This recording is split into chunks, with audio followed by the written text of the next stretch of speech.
On standby, so as soon as we know that.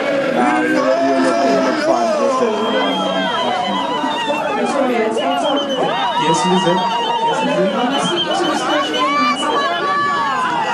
As temporary, I see your attendance coming.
At this time now, National Chairway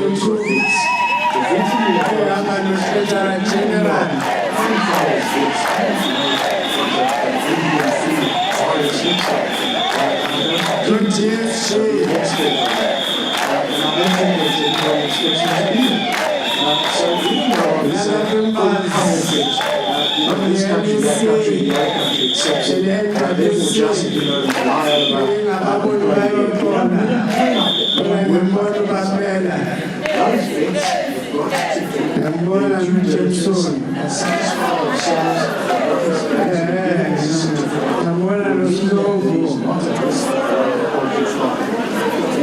Welcome, National Chair, welcome, GG, welcome, GSG, welcome, comrades, NEC members, not only WC members, but also NEC members here.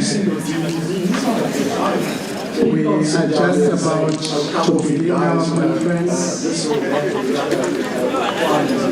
Comrades, I think we don't need to sit down now because in the rest of the event, you would require Clement Choir. Please join us on the podium right now and the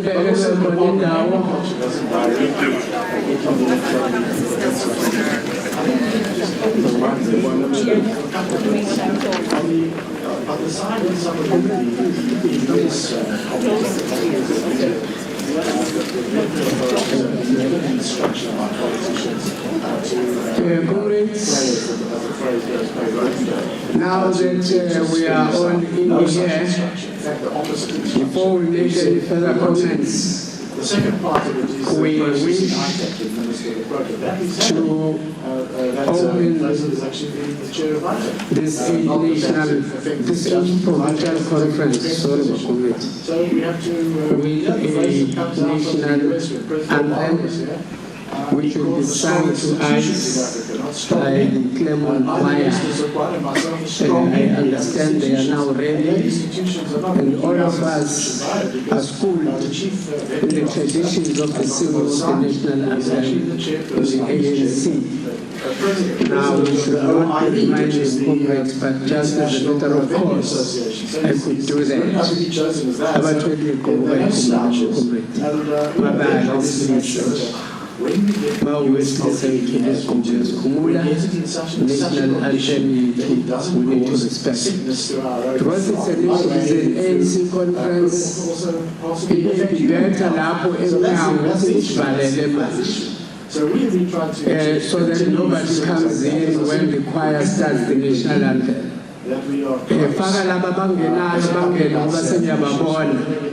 And after the close, after the national anthem has been sung and the prayers have been gone through.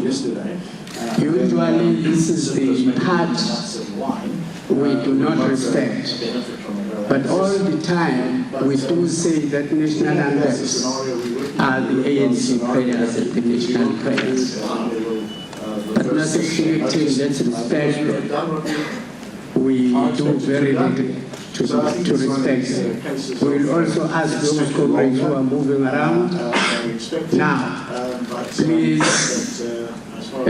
do the same. Just respect. Noma umile la ukhona ngeke konakale lutho. Choir, please lead us.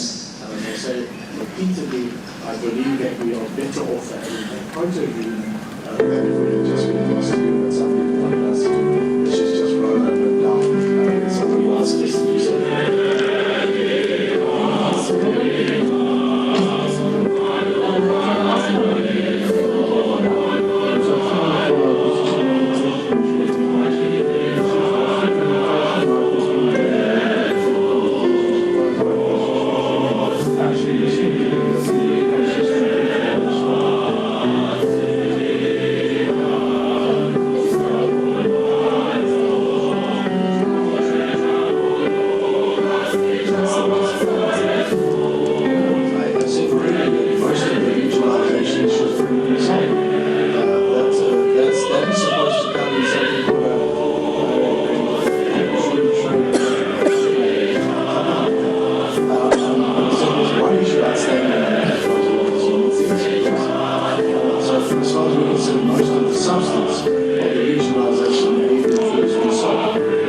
what's outstanding is associated with different issues with someone else. That's the issue.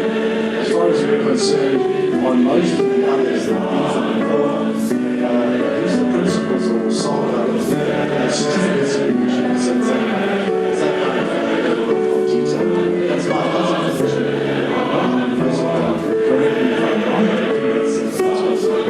So what's the communication like between us and the US? I think we speak frankly. I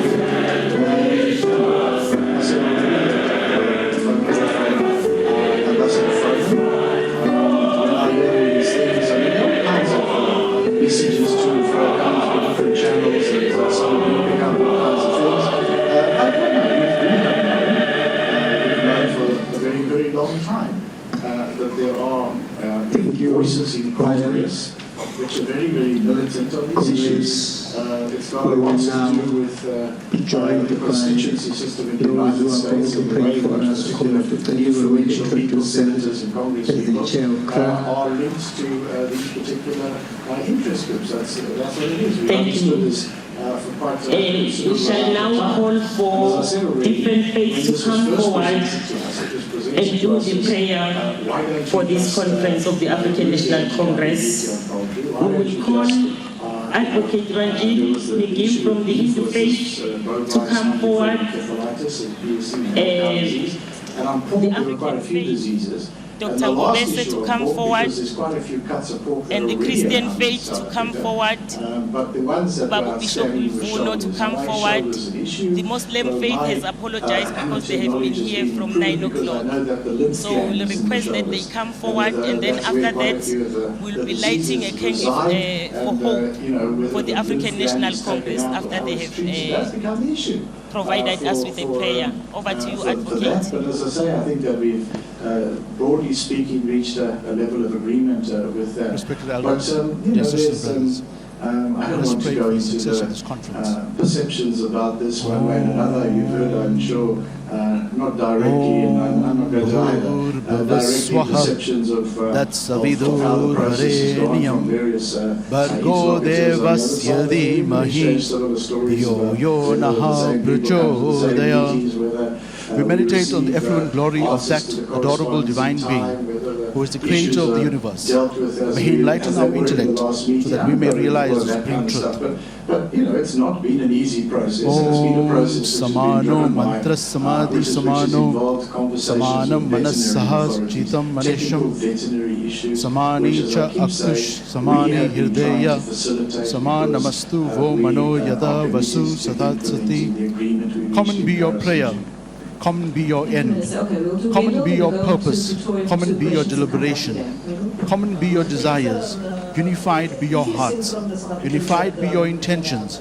Perfect be the union amongst us. Om asatoma satgamaya tamastoma jyotir gamaya metyorma amritam gamaya.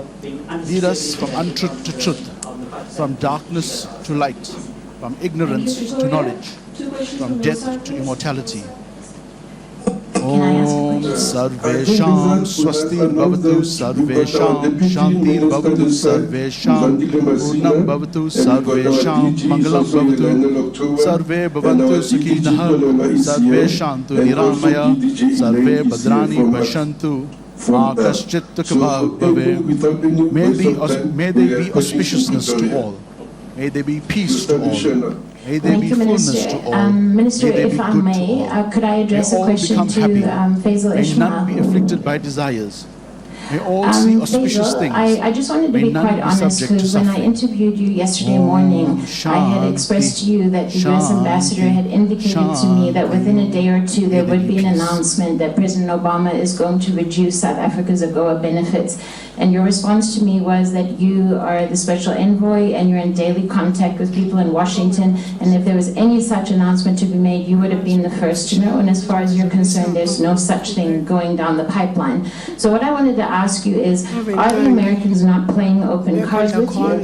Or are you, I mean, how honest are these discussions? If you're in discussions with them every day, how did you not know this? Thanks. Thank you, ma'am. size sazi the ukuthi US sokwenza seems to be konke hardballing on esikwenzayo the kodwa silindele ukuthi phytosanitary siyofa issues we have with their meat. But Fanele apart from ukuthi that, uma we just senza noma release a yini deal to re-allow a enhle quota of chicken ebuhlungu pieces once the sanitary issues have sikhalisana been set lapho aside. The kuvele industry khona people say that okubi the deal is sihleka designed lapho la to kujatshulwa fail to some khona extent kodwa in sazi that sonke it ukuthi puts aside silindile 50% of the silinde quota ngenhlonipho for unspecified inhlonipho HDI isisekelo companies. som-Afrika There are wonke apparently no inhlonipho kufanele iqale kuthina ngabanye ngabanye also. How does sazi the ukuthi when we talk DTI about envisage respect we this talk to about spirituality it comes from to the getting used? insight Will they the support innermost the HDI when we do importers? things when we My interact second question sikhuluma is, the sazi minister ukuthi seems to konke be esikwenzayo placing the blame siyakha at the door of military asibhidlizi Congress members and uma vets, sakha but kuthi not on what the okubi DTI has sikubeke actually eceleni done. bese sithatha Can he okuhle sikubeka really, ngaphambi especially, kwethu not take kusho blame umphathi wohlobo about what wesicimezi has happened? masikhuleka Thank you. mvenqangi okhokho nokhulukhulwane Thank you, Andrew Ingram from the Financial Times. Minister, how damaging would this be for the South African agricultural sector if the suspension was sibe sikhohlwa imva lethu ukuthi does it just nakhandleka affect academia, kangakanani nuts, citrus and wine? nalahlekelwa And abantu how abenu important is the US market nalahlekelwa for yikho konke the South African ngenxa agricultural yethu industry? namhlanje And sesicula finally, leliculo is there any concern that this lenkululeko could actually escalate siyanxusa ukuthi impact on nize other nisembathe exports to the US, ngoba such uma as the sizohamba motor vehicle sodwa exports, which is the sidunguzela bulk of kakhulukazi singazi ukuthi South African nake exports to naqhuzuka nake navika the US. Thank inhlamvu you. kuyoba khona inkinga You have a question? venqangi wokhokho nokhulukhulwane sibumbe sibe munye sama-Afrika noma sekunzima kunjani kodwa sazi ukuthi wasidala sibumbene lokho kubumbana kwethu kusho ukuthi nomhlaba esiuphethe sokuthi noma sesihamba ihlole zonke ziyosikhumbula siphinde futhi singasikhohlwa njengoba sikhumbula bonke abasendulele bomzabalazo sikhumbula zonke igayigayi zase-Afrika hhayi zase-South Africa kuphela sithi amandla awande amandla okuzithoba akhukhumaliswe amandla okulalela nokuthandana nokulamula akhuphukele phezulu manje nanini nanini during which, as Minister just indicated, he was giving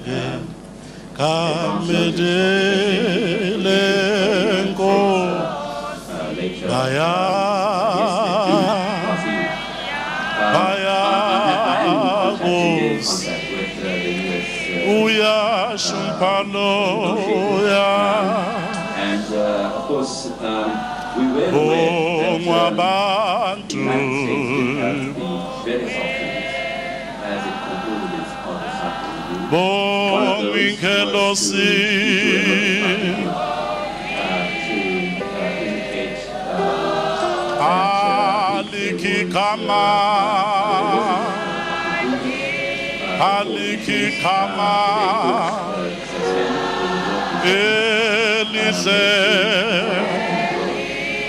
course, the US had another option, which was to indicate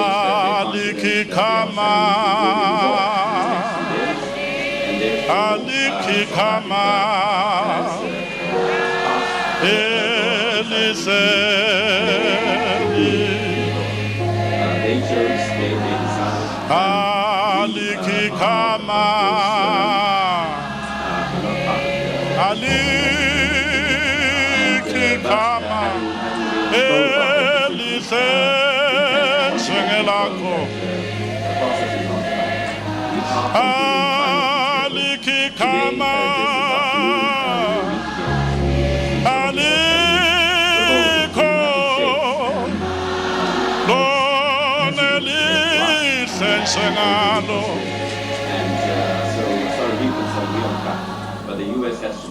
Program directors, NEC, PC, REC, comrades and fellow delegates, all protocol observed.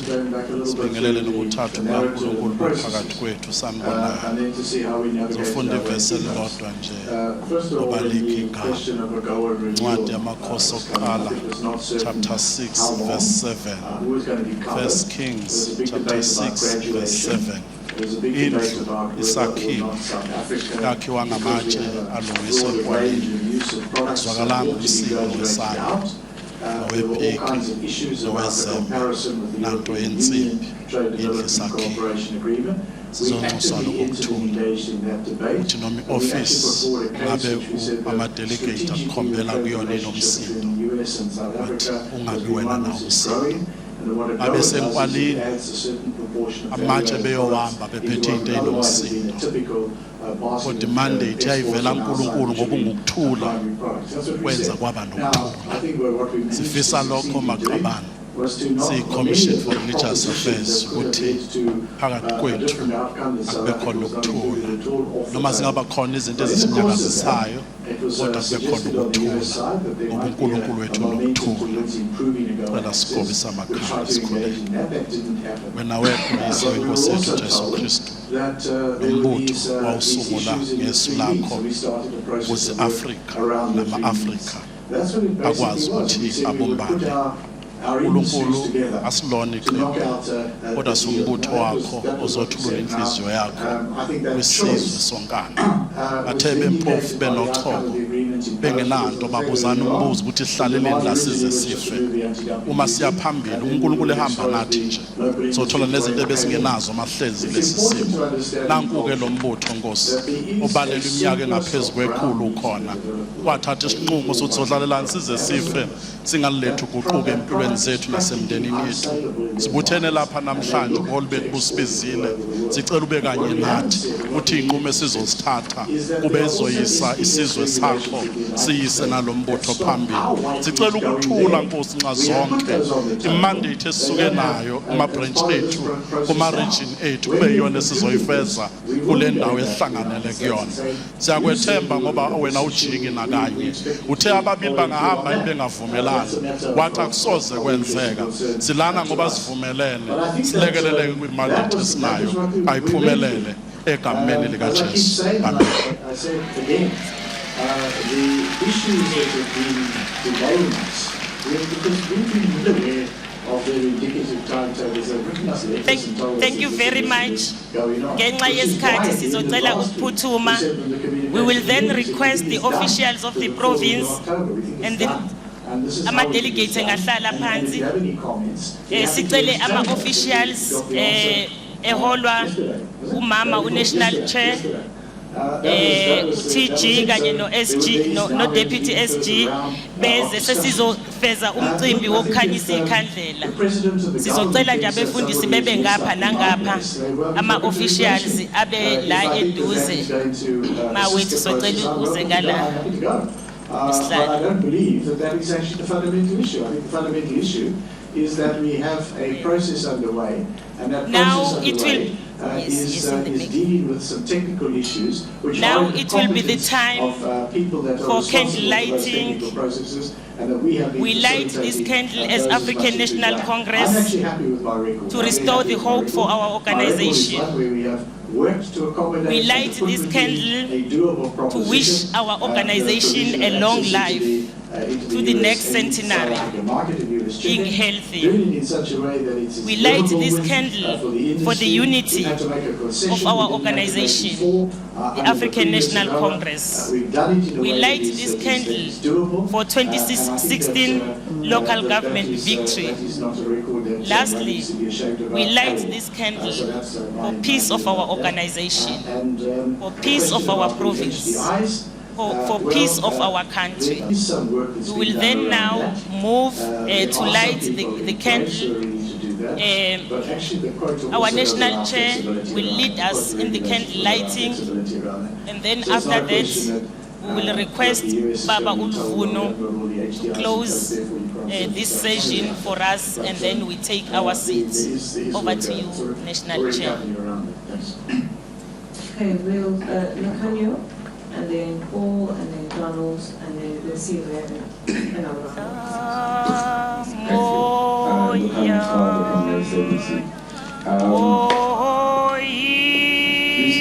Essentially, one question directed to the minister. So you say that the events have essentially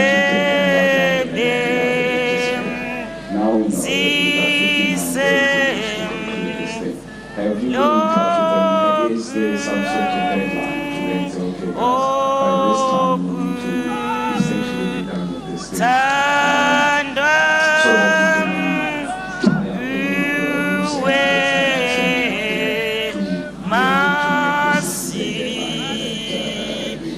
Sandi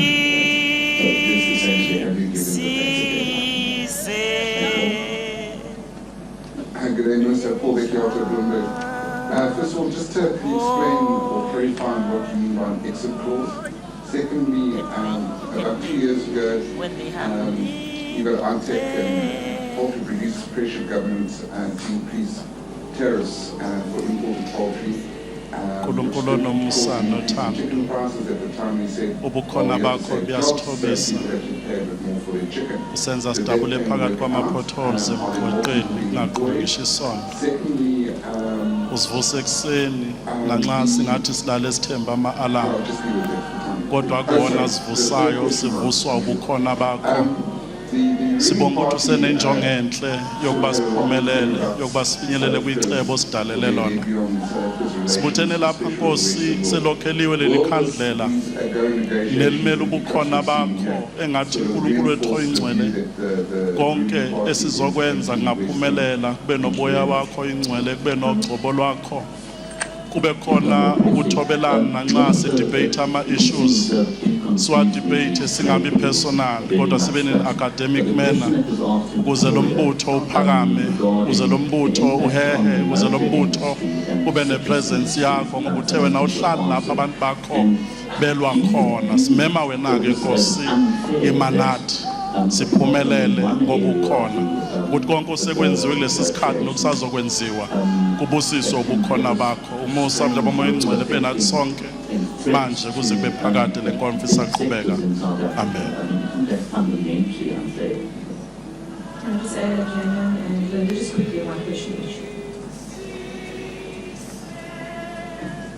Thank you very much. We can take our seats. Thank you. The first, Mr. Ishmael, it does seem that you were somewhat surprised. Would that be a fair assumption by the President's announcement and to our Minister? Thank you very much The President of our country and also what was his reaction? Comrade Keliwe and all our religious practitioners. Kukhona before singene kule item yokugcina kukhona into engizwe ama-comrades ayi-leadership yama-veterans la ezama ukuyenza kodwa yangenzeka kahle. I will request ukuthi i-conference yenze ukuze singasali singenzanga into in unison. Bazame ukuthi bashayelele inkonzo esesidlule kuyona izandla manje kwasho ukuthi abananelwa umuntu, so I will request ukuthi sibananele ngoba besibeqalile bona. Please ake sishayele nje le nkonzo yethu izandla. Thank you siyabonga baholi. Comrades, the second leg of the same item is going to be the singing of the founding song of the African National Congress when it was found. Lizali sitting alive. I'm certain that all of you will appreciate that that is a song upon which the ANC relies for its day-to-day living. But on the same vein, there is a AU anthem in which there is also a decision of the ANC that at all times, as part of Africa, we must promote the singing of the AU anthem as a way of identifying with our continent. Both of these songs will be led by the Clermont Choir. The only requirement, I'm afraid, is that we will again have to respect these songs by standing. Siyocela ukuthatha mayiculo lamaculo siwahloniphe ngokuma. Ngiyazi senime kakhulu kodwa ke I didn't come with the figures. Kwesinye isikhathi rule must be kept. Clement Choir, please lead us those two important songs. The different consumption patterns and the different trading patterns, and how this is not free trade. This is a specific model because it's derived from it. I think that what I know and understand is that the industry is more secure because we've done that. But I haven't got a job for this to be able to explain it. And actually, if we hadn't done that, we wouldn't be in a position to be able to reach 65,000 tons from the United States. We would have vocal and vociferous opposition coming from the South African regions. That I'm absolutely certain of. So I think that tariff increase was part of our ability to be able to. And by the way, that tariff will be enforced on the poultry imports from the United States. Is this moving away from the Western world?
Significant, may not be a total prohibition, but it will be slightly worse terms or very worse terms. That's what we'll do.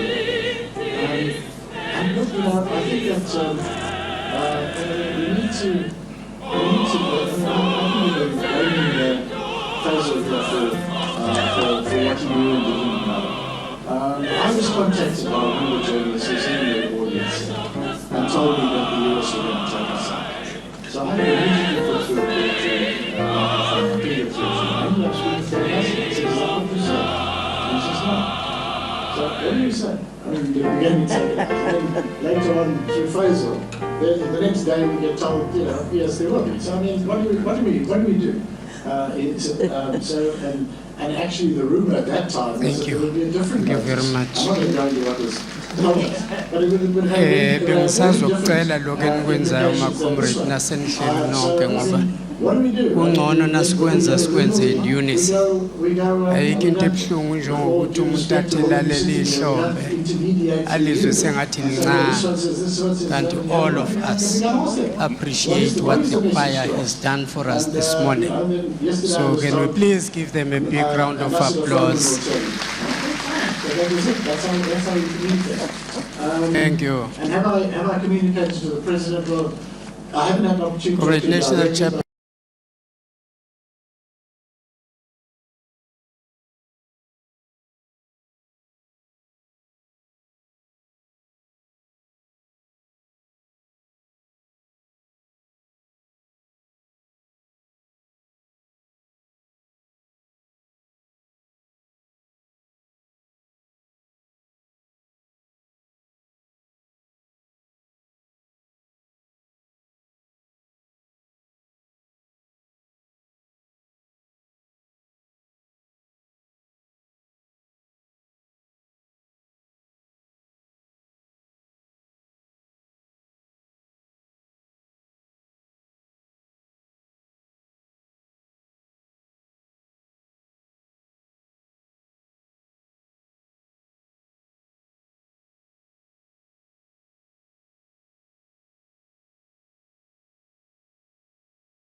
From them to you. Okay. That's the last round of questions, Minister.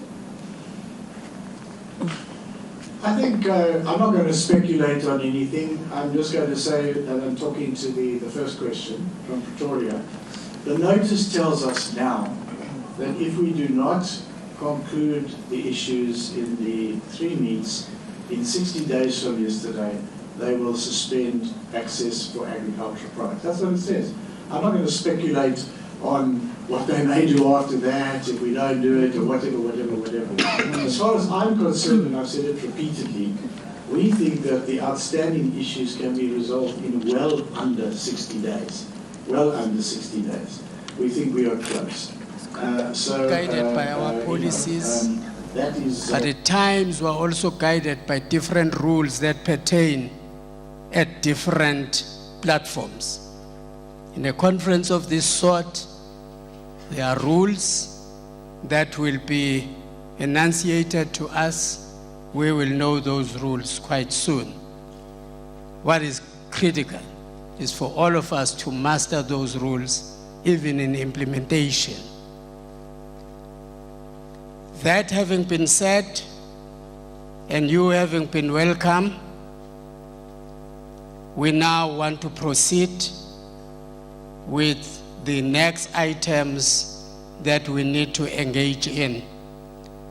Item number 1 in that list of items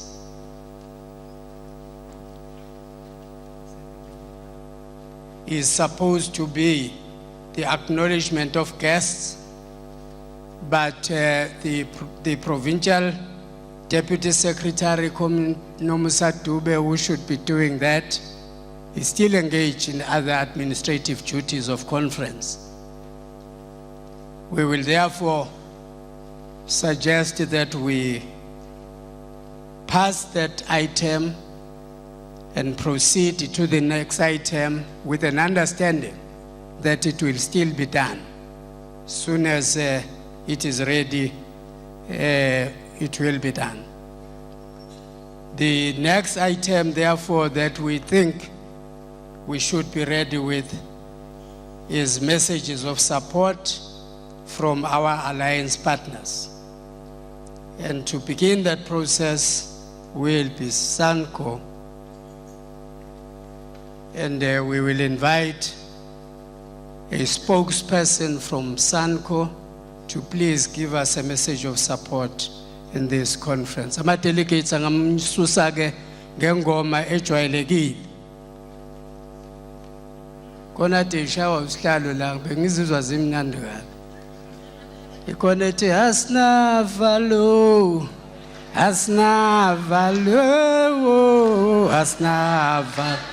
sisebe ayomtelelo zoma asna asilale ezaganzi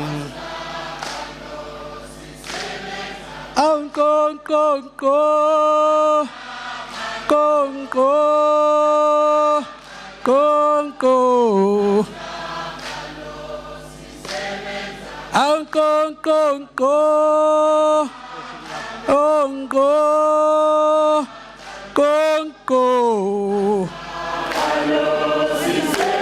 anisitshele uzoma asilale izakanzima asitshele uzoma asilale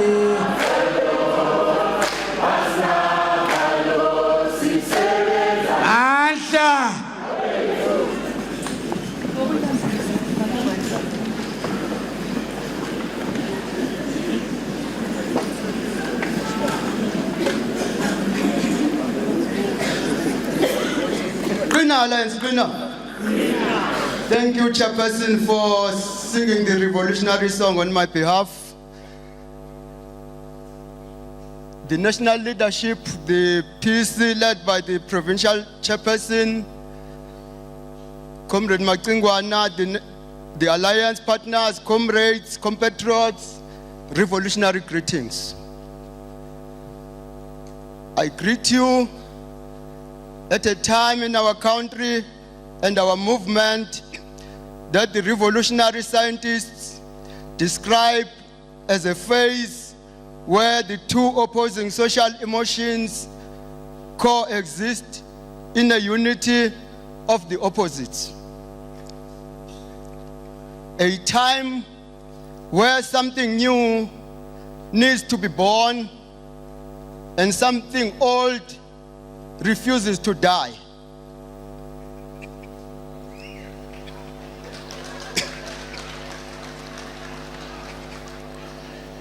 This context, comrades, which I've just alluded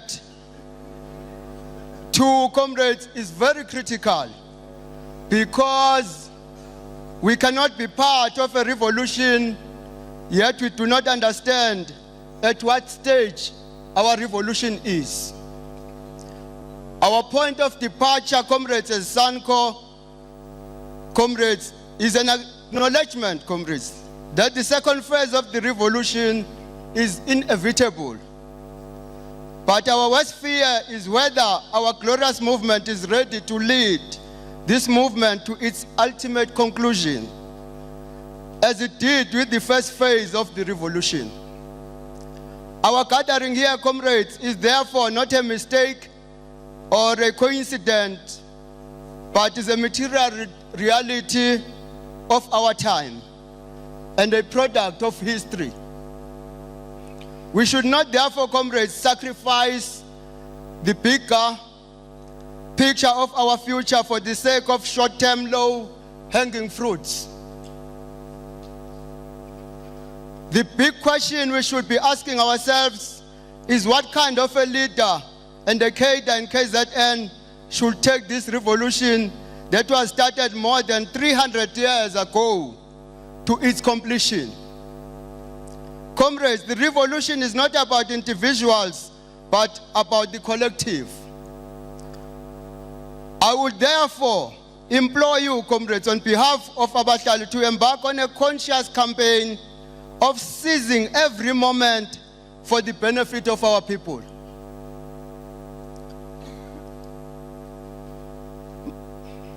The term Cape Dim, seize the moment, as they call it in revolutionary language, means we restore our blood relationship with the masses as we did during our struggle for national liberation. Cape Dim, seizing the moment, is about occupying and defending the space that the paper revolutionaries and counter-revolutionaries have started to encroach upon. Cape Dim, seizing the moment, more than anything else, means unity of purpose. We are acknowledging that we might have critical differences to achieve our ultimate goals as the alliance, but our strategic focus should not be fragmented, comrades. Contrary to what the media and other doomsayers have predicted about this conference, comrades, for us, Abahlali, it is first and foremost a test of our internal democratic processes. As charismatic leader Mao Zedong once declared, let 1,000 flowers bloom, let 100 schools of thought contend. Let us seize this revolutionary moment, comrades. It is important that we allow even the dissenting voices to be heard. At this phase of our revolution, comrades, we cannot and we dare not fail the great generation that delivered us this freedom. And at the same breath, comrades, we cannot and we dare not betray the dreams and the aspirations of the future generation. The words of one of our greatest revolutionaries, Amilcar Cabral, sum up the above sentiments very well, where he says, comrades, always bear in mind that the people are not fighting for ideas, for the things anyone's heard. They are fighting to win material benefits, to live better and in peace, to see their lives go forward, to guarantee the future of their children. On behalf of SANCO, comrades, I wish you the best in our deliberations and election of leadership.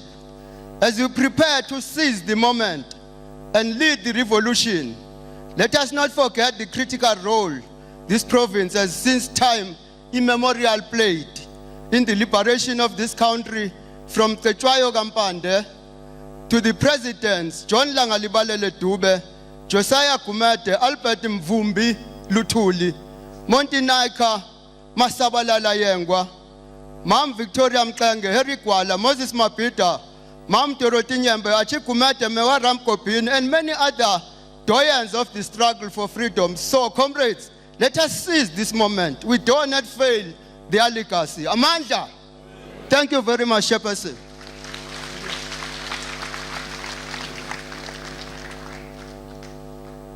Thank you very much. Thank you very much. Another big round of applause, please. Thank you, comrades. The closure of the registration process is now being announced. In a few minutes' time from now, registration will have been closed.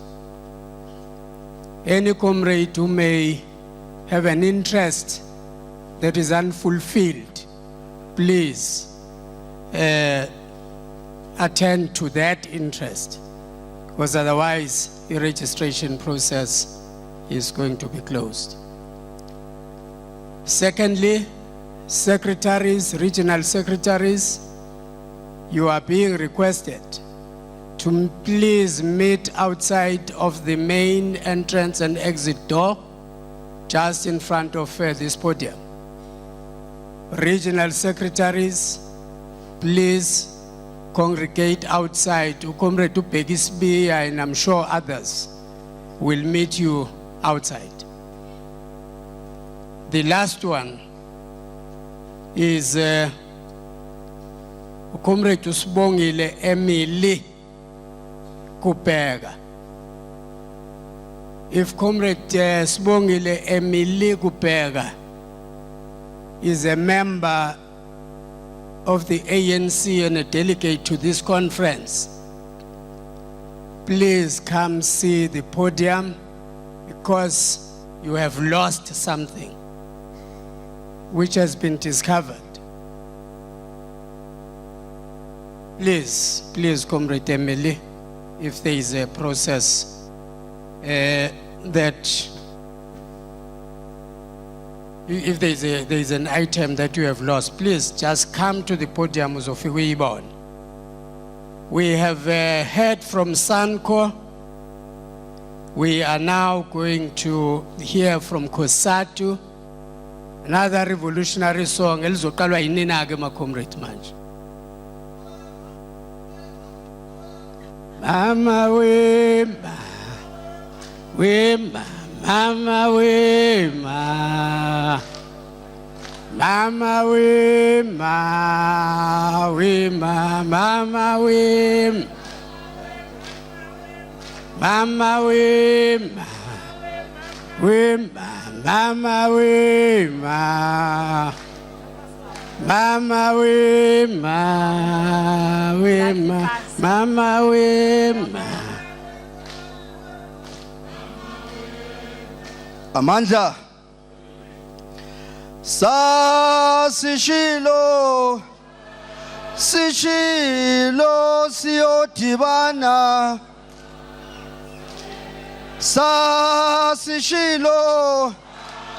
Sishilo siyodibana.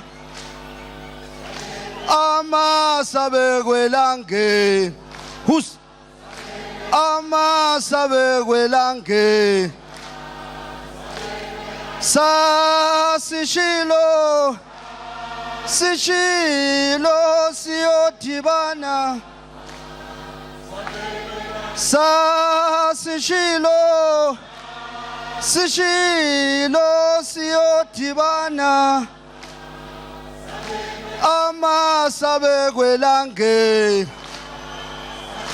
Amasabekwelange. Iwe mama we mama we ma. Iwe mama we mama we ma. Othula uthulunga kha. Hibo pasop.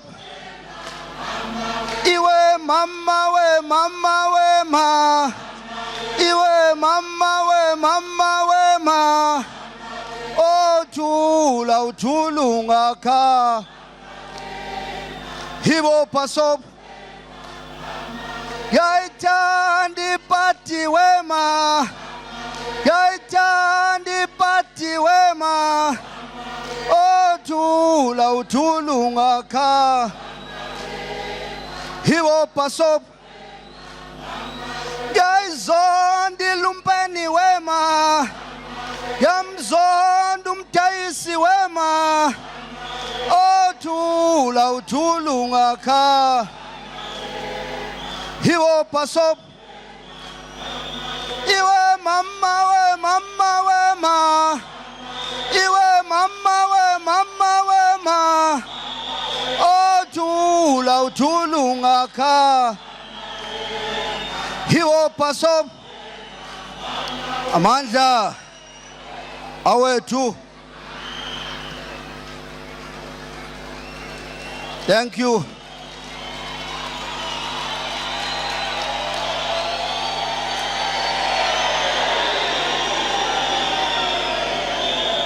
Amandla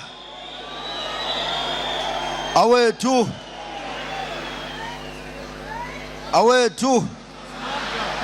Amandla.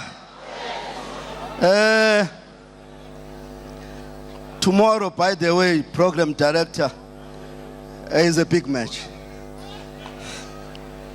I don't know which side are you, but surely on the winning side, they're all workers. Without wasting time, on behalf of KwaZulu Bingelele, Chairperson Comrade Willis, the former crisis committee chair by then, Sanco, led by Comrade Richard, the Communist Party, Comrade Mthembu, and your leadership, KwaZulu and the PEC, African National Congress, surely, led by the National Chairperson and the leadership, and the province led by Comrade Matingwane, Progressive Youth League, ANC Youth League, veterans, NEC members entirely, regional leadership and the branches. On behalf of KwaZulu, revolutionary greetings. Siyanibingelela. We cannot overemphasize the importance of 2015 as a year in which we are completing 60 years of our Freedom Charter. The 60 years of SACTU. As KwaZulu, we also celebrate our 30 years in December 5. We are all invited to be at Caris Fountain. For the unbroken struggle in championing and leading the struggle for the emancipation of workers, the detachment of the working class, and the working class entirely. We are also meeting here today as a student of the revolution and activist, having a responsibility to liberate on issues confronting our African National Congress, and the alliance is not immune. Our masses, our society, as the ANC being the leader of the society. As workers, we continue to face a number of challenges, some of them termed a troika, the national treasurer of the ANC, which include the minimum wages and casualization. The program director knows very well, he once led fight against privatization and casualization during 1985. This syndrome is still haunting us. They are not only KwaZulu problem, as I've mentioned, but it is an alliance challenges. Our wish is that our engagement should be overoccupied by how best we can pursue national democratic revolution, in particular the second objectives of NTR, which is economic emancipation. We have to link that with the manifesto of the African National Congress of decent work, labor intensive, in order to fight the scourge of poverty. We must debate this in the context of second radical phase of transition.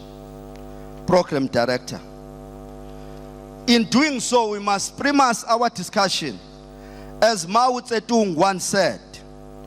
Therefore, it is by employing the method of discussion, criticism and reasoning that we can really foster correct ideas and overcome wrong ones, and then we settle issues.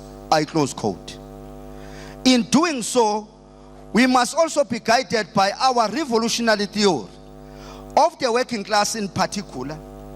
As Cheumau argues, without Marxism, the working class will remain ideologically disarmed and defenseless.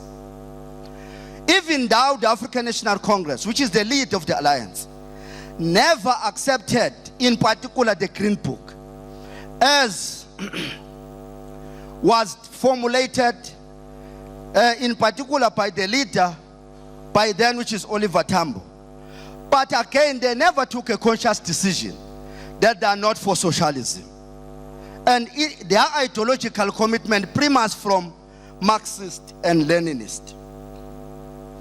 The African National Congress is under attack outside and within, and the alliance partners, as I've said, are not immune.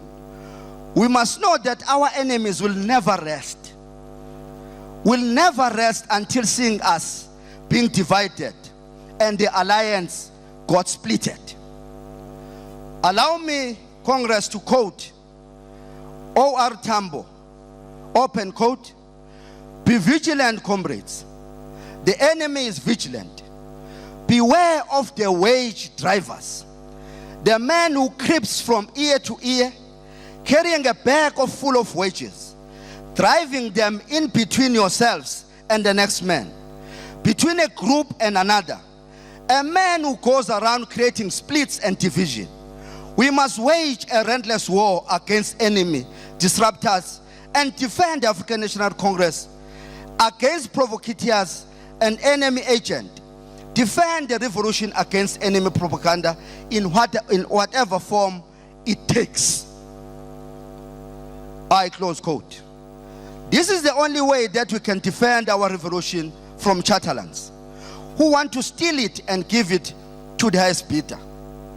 Mao Zedong once said, I open quote, "We must have faith in masses. In the masses, we must have faith in the party. These are the two cardinal principles. If we doubt this principle, we shall accomplish nothing." It can't be correct as a leader of the society. We are bogged down in fighting among ourselves and forget about the masses that we are claiming that we are leading. That's what Mao Zedong is saying. I therefore close quote. In conclusion,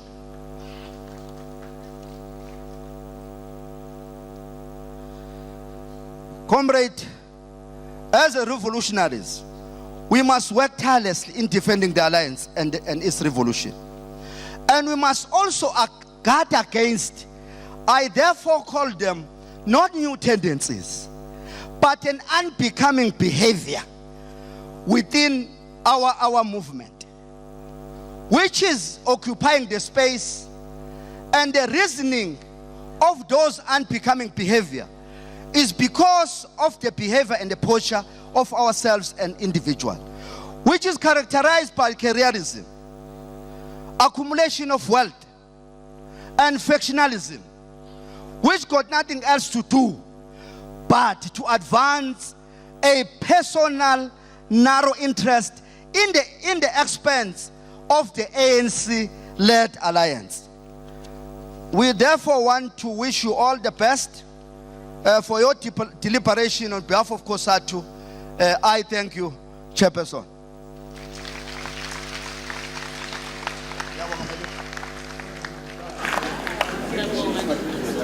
Okay. Thank you, comrades.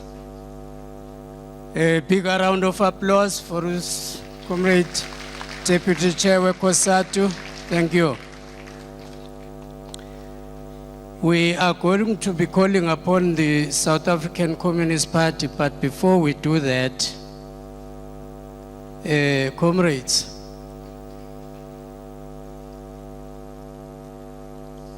there is, you know that I am the program director for this conference. But I'm not acting on my own. I'm acting on behalf of the ANC leadership seated here, starting with the national chair and all NEC members, coming down to the provincial leadership led by the provincial chairperson. Now, when I say some of these things, I say them on behalf of this leadership, even if I haven't consulted them. But at times like now, I take instructions. Now, what I'm going to talk to you about now is an instruction. It comes from all these leaders here. The leadership has noticed that at times, comrades make signs. And the leadership believes that some of the signs that comrades delegates are making could end up leaving scars that may take time to heal, or probably not heal. Kukhona ke into ekufanele ukuthi siyenze comrade. Ukuzirespecta nje is one of the main things. Mawu kheda nje ANC, you respect yourself. Enye into na ukheda ANC, you respect your meeting. You do not disrupt your meeting.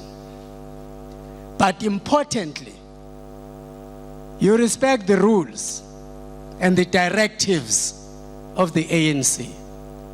If we are being given a directive, please let's not mock it. Let's not mock it. Because ayikho leader evelifika ukunikeza nje directive, having not looked at the implications of what they are talking about.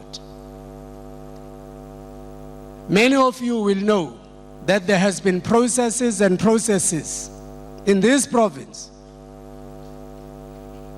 of looking into the unity of the ANC.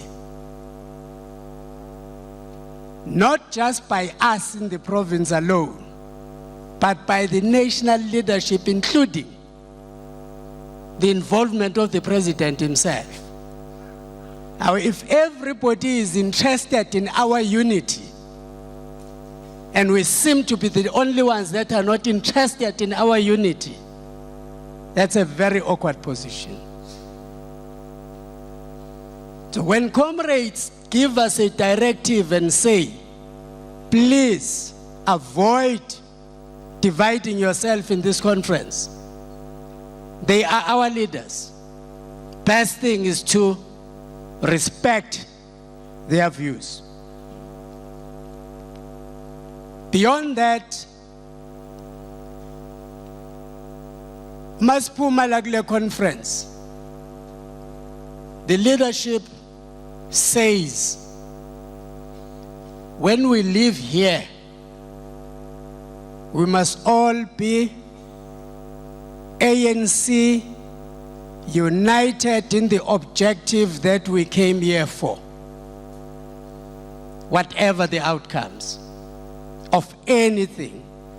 Because remember, we're going to be debating policies. Some of your policy positions may not be entertained. You don't have to be unhappy about that. We're going to be debating. We are going to be electing. The elections are very clear in the ANC. They are handled carefully because they are an expression of all of you. As soon as that expression has been made, we respect it. And the best time is to start now. If we don't start respecting ourselves now, we may end up at the end of this conference, sesibukana kabi. And that's what the leadership is saying to us. Mina ke njengo Willis Mchunu, sengisthathile isinqumo ukuthi I will respect the directive of the ANC leadership. I expect you to take the same. Having said all of that, we will now invite the South African Communist Party. By the way, the songs as well, comrades, we have many revolutionary songs. Many. And akuthi nje ukuthi siwacule nje kahle njenganalele ngizolicula nje ngoba ngiyanibona ukuthi anikaliculi. Oh, my mother was a kitchen girl. Oh, my father, there was a garden boy, and that's why I'm a commandess, I'm a commandess, I'm a command. Oh, my mother, there was a kitchen girl. Oh, my father, there was a garden boy, and that's why I'm a commandess, I'm a commandess, I'm a command, and that's why I'm a commandess, and that's why I'm a commandess, and that's why I'm a commandess, I'm a commandess, I'm a commandess. Viva South African Communist Party, viva! Amandla, angibonge comrade, director, my leader. Ngithatheleli thuba ngibingelela ubuholi obukhona buka-African National Congress buholwa umama Baleka wakamBethe na yonke ubuholi be-national provincial buholwa ubaba uMacengwane, ubuholi bonke bamaleki, ubuholi be-Alliance COSATU SANCO, SCP, ubuholi bendabuko esinabo abefundisi. Our revolutionary greetings from the Provincial Executive Committee of the South African Communist Party in Moses Mabhida, province of KwaZulu-Natal. It is with deep sense of pride to be invited to give a message of support to this conference of our leading partner of our alliance, the African National Congress. The Communist Party has a great expectation from this conference. We expect the conference to build an unshakable unity of the ANC and the alliance in the province that must weigh positively to the unity and strength of the ANC as a whole in our country. The unity of the ANC and the alliance must be something here that needs to be considered sacrosanct. Secondly, our expectation is that the conference will come out with a very strong, progressive and revolutionary local government election campaign program. KwaZulu-Natal and moreover South Africa needs a united and a very strong ANC, like our country, our province, needing a rainfall to fill the dams, to cater for our animals, our crops, and our humankind. Thirdly, the SSCP is still committed to being a very strong ANC that is a party of choice for the whole society of South Africa. An ANC that provides an unwavering leadership to all aspects of life in South Africa. The SACP is still a committed and a dependent ally of the African National Congress and the Alliance. Let us strengthen the relationship of the South African Communist Party and the African National Congress in this province through this conference. In conclusion, the party would like to quote from the speech of our former president of the ANC, Comrade Oliver Tambo, delivered at the 60th anniversary of the South African Communist Party in London. I quote, "The relationship between the ANC and the SACP is not an accident of history, nor is it a natural and inevitable development. It has been fertilized by the blood of the countless heroes. Many of them are unnamed and unsung. It is often claimed by our detractors that the ANC's association with the SACP means that the ANC is being influenced by SACP. That is not our experience.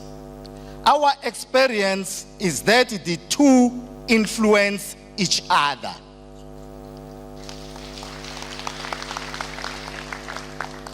The ANC is quite capable of influencing and is liable to be influenced by others. There have been an evolution of strategy which reflects this two-way process." Close quote. So let us remain true to the spirit and understanding of our great leaders like Comrade Oliver Tambo. With those words, the SACP is wishing the ANC a uniting, progressive, and a revolutionary conference that builds. Thank you. Amanda.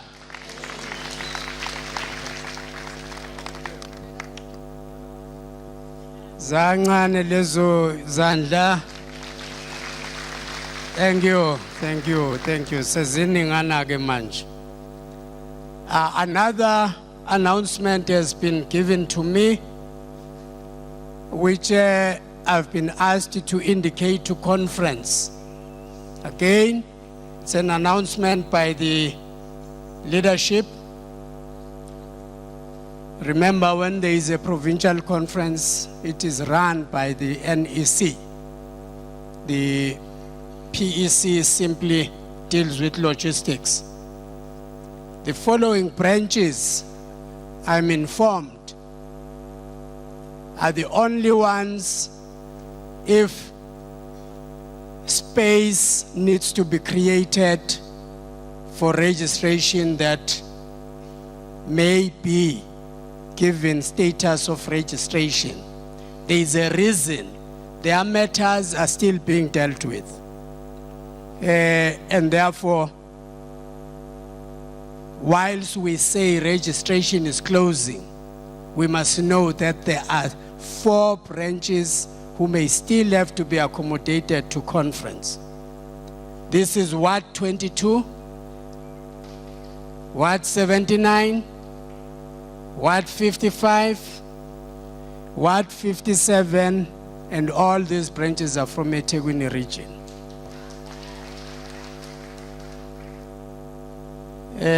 Bengita bakafiki. Manje ke kodwa ke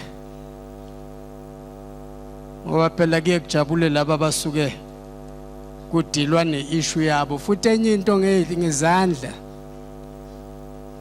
Yabona nje njengoba ama-comrades eseyishayela izandla, I hope yazwe kahle ukuthi kungenzeka.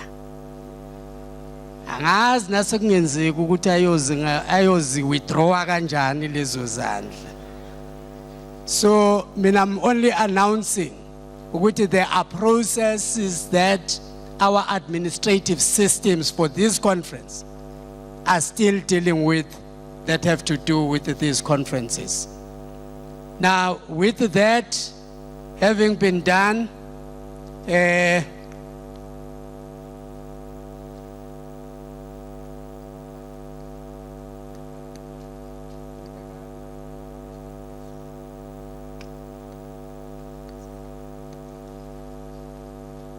comrades, sifika manje la sekufunakala ukuthi ngokusemthethweni inkomfa ye-ANC yesishiyagalombili yaKwaZulu-Natal ivulwe.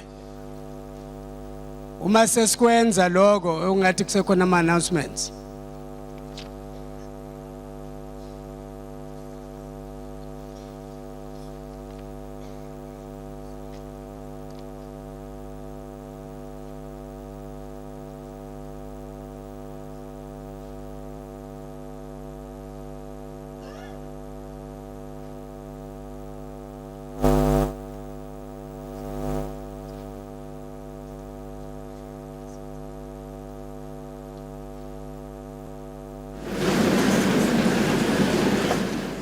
Comrades, sizama ukuqondisa la i-process. We will deal with this process. Ngicela ukuthi ama-comrades athintekayo ayilinde nje nasesiqedile ngayo, we will deal with it. Kunama-announcements la ama-obituaries. Now we have not dealt with the item of obituaries as yet. Now, into ibe yinhle ukuthi masidila nama-obituaries siziqinisekise ukuthi this is what we're dealing with, and it is as complete as it can.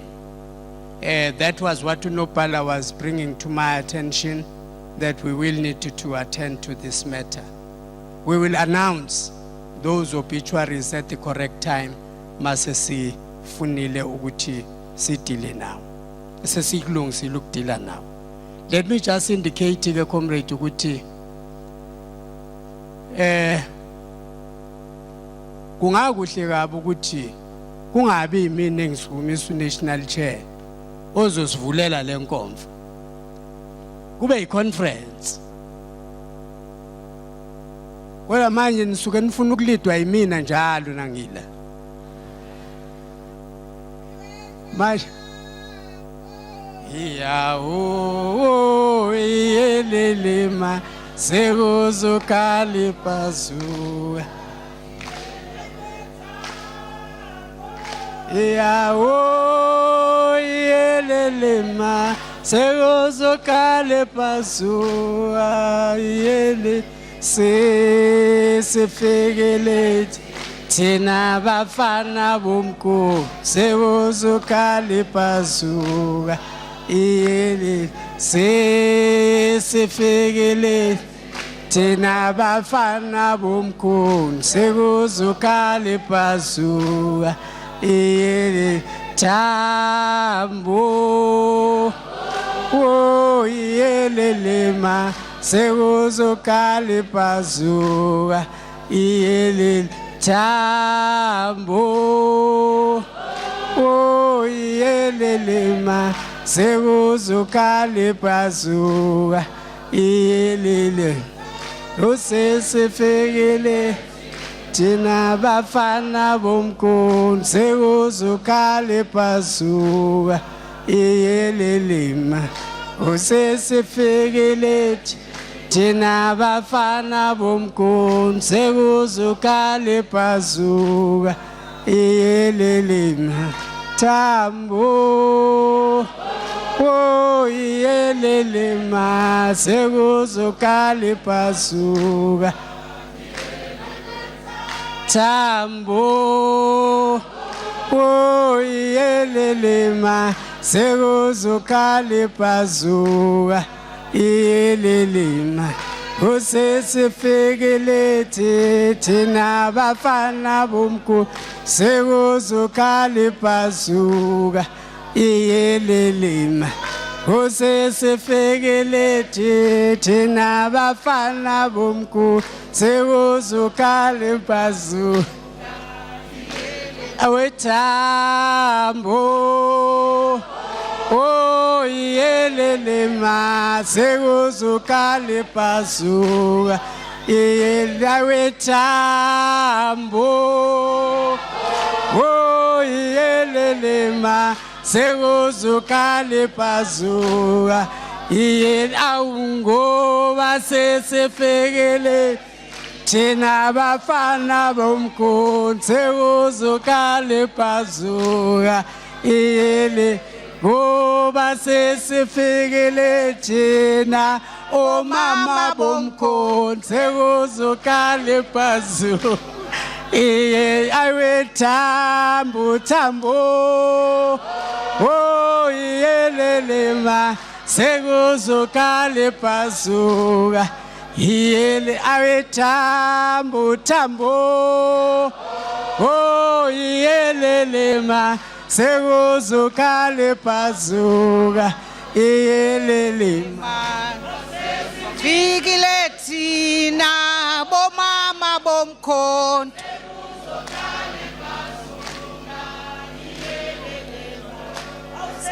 fikile thina bomama bomkhonto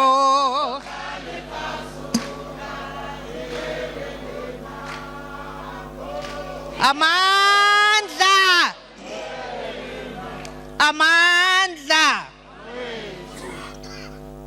sesifikile thina bomama bomkhonto sisho njalo sithi akubona abafana bodwa nomama bakhona emkhontweni babe khona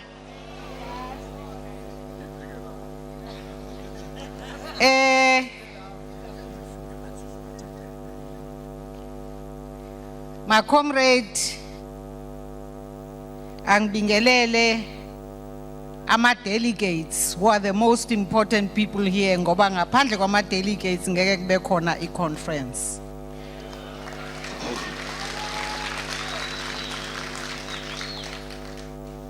Ngibingelele the leadership from national, provincial and regional levels.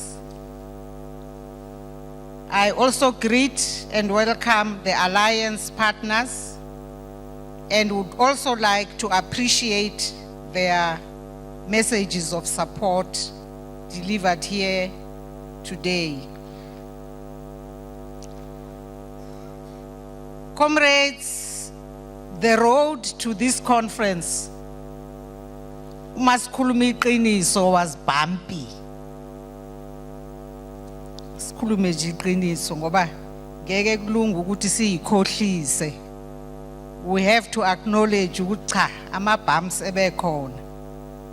So it was bumpy.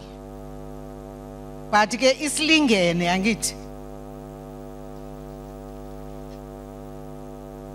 An oasis moment in the recent weeks was of course the National General Council, which took place from the 8th to the 11th October. Our NGC was focused on its role and opportunity to review our policies, in particular our policy implementation based on the resolutions of the 53rd National Conference.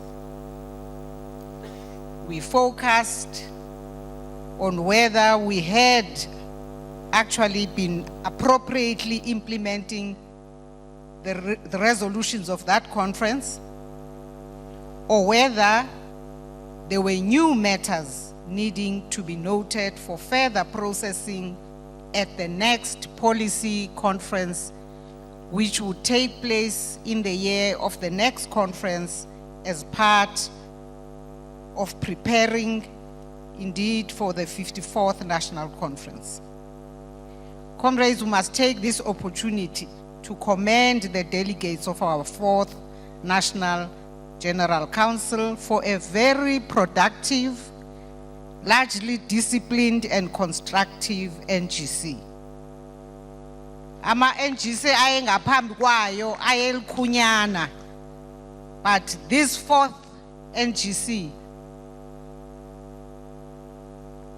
was very productive and focused. Comrades, I touch on the NGC to say that the movement would expect that the spirit of the NGC should prevail in this conference. Let us be focused, disciplined, and constructive. We will still go through the rules of conference and adopt them, and we would have to adhere to those rules in order to make sure that indeed the next 3 days are of delegates that will be disciplined and constructive in how we carry ourselves, how we conduct ourselves, how we conduct the engagements of this conference. We can differ, which is what we do in the ANC, but we should differ constructively.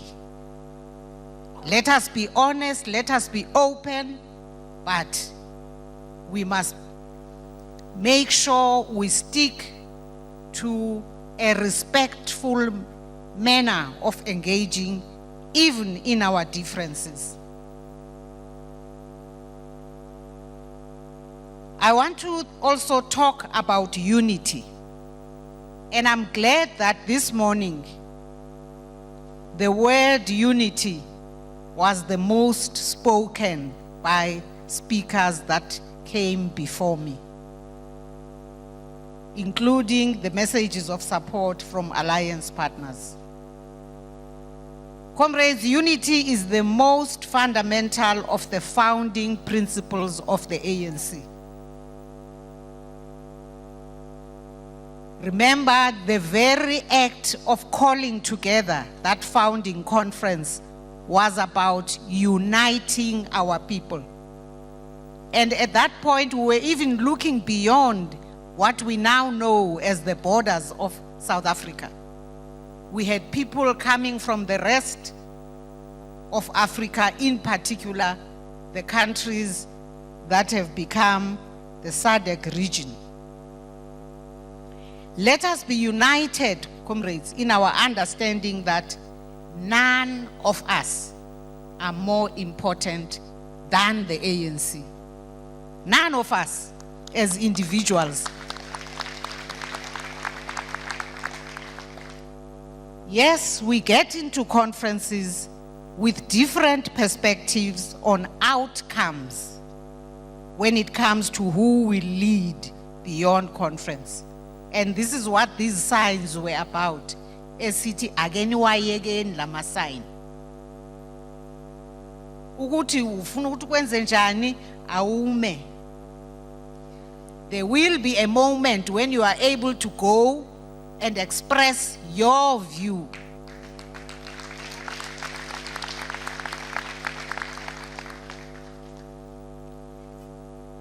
Now, we have to accept, though, that there will be that moment. And at that moment, you will express your view. And yes, we will express different positions, but that does not make us enemies.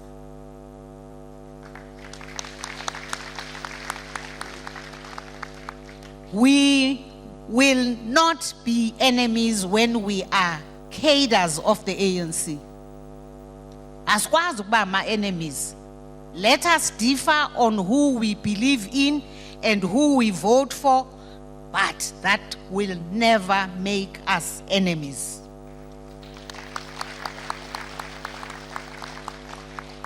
Comrades, if we were enemies, we would actually be of no use to the ANC as delegates of this conference.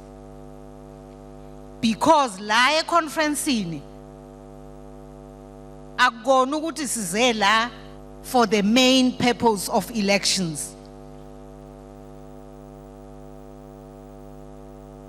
It's an important exercise for us to identify a team of comrades to lead in the implementation of the program of action that will come out of this conference. But it's not the main or the most important. No, it's not.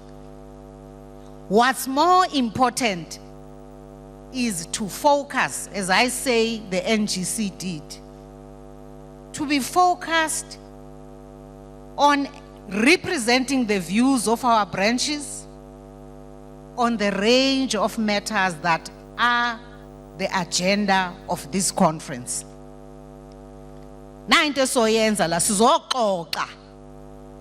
Whether it be at plenary or at commission level. That's the main preoccupation we must have. What are the views of our branches? Based on information that will be presented to us and the report and a range of issues that will be placed to us in the commissions, we will exercise our minds and we will lead in ensuring that the African National Congress continues to be the leader of society, in particular in this province of KwaZulu-Natal. Let us be united in our understanding that the ANC has the historic mission to unite South Africans behind a program to pursue the goals of the National Democratic Revolution. Our unity is an indispensable prerequisite. When we are divided, we are weak. When we are busy at each other's throats, we're not even noticing that we become weak. We cannot be taken seriously even by our people who watch us when we differ.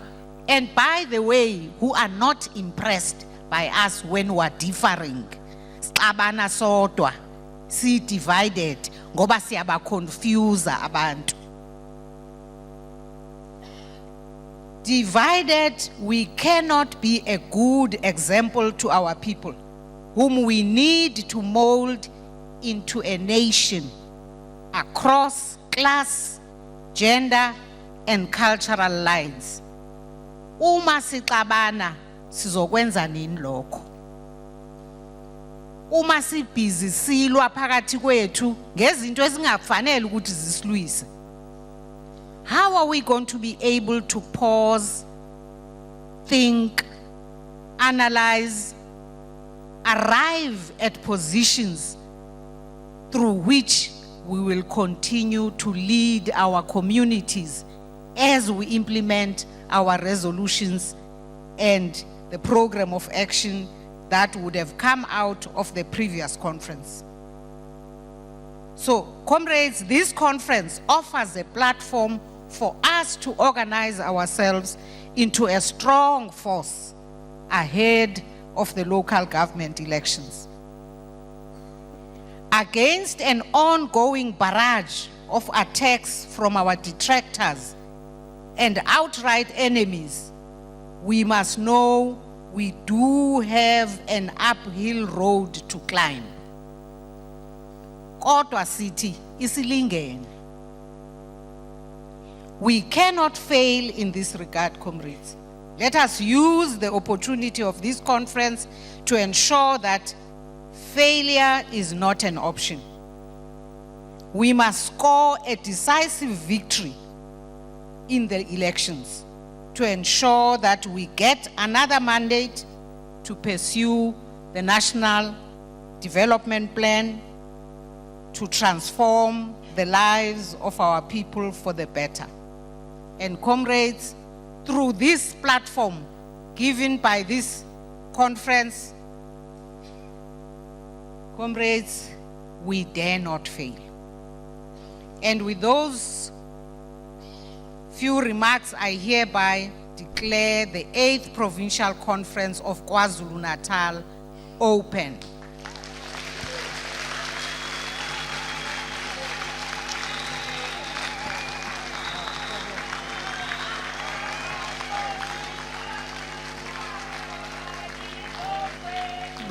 igama lamakhosikazi malibongwe malibongwe malibongwe oh malibongwe igama lamakhosikazi malibongwe igama lamakhosikazi malibongwe malibongwe malibongwe malibongwe malibongwe malibongwe malibongwe malibongwe malibongwe mandla Viva National Chairperson, viva! Viva Comrade Balega, viva! Sihlalo, siyabonga. We now have conference.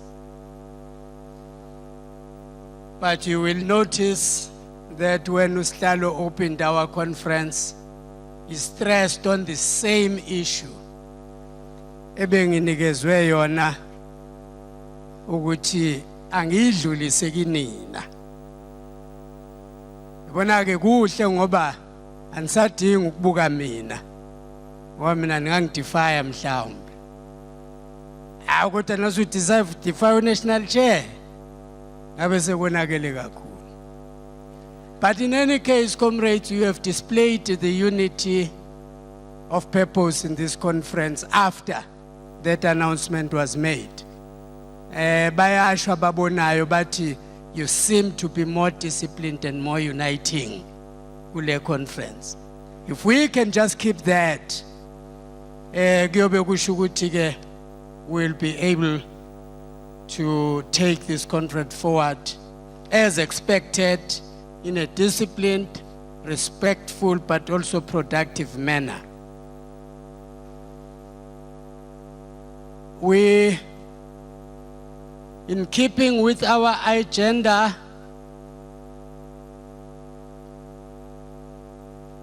you will notice that our agenda is now a little bit skewed, and that, however, we need to go to an item that follows. I want to indicate that when we conclude here, we will then announce what will happen. Please be ready for that. We will now request that with Provincial Chairperson, Comrade Senzo Mchunu, comes to present his political report to conference. It's your report,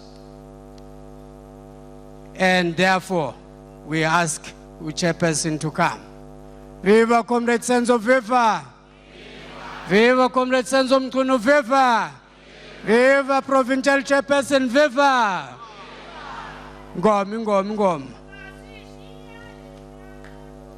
Ubani uyofakaza ngathi, ubani uyofakaza ngathi, ubani uyofakaza ngathi uma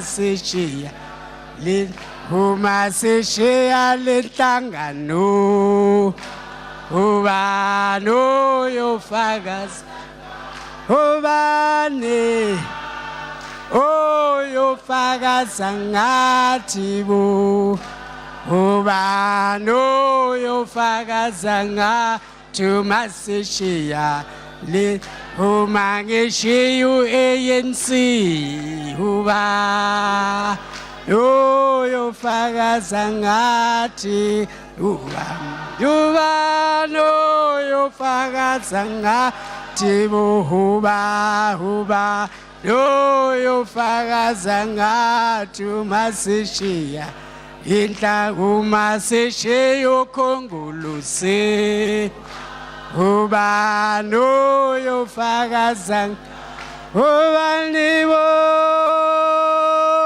oyofakaza ngathi ke huba noyofakaza ngathi masesheyo mandla.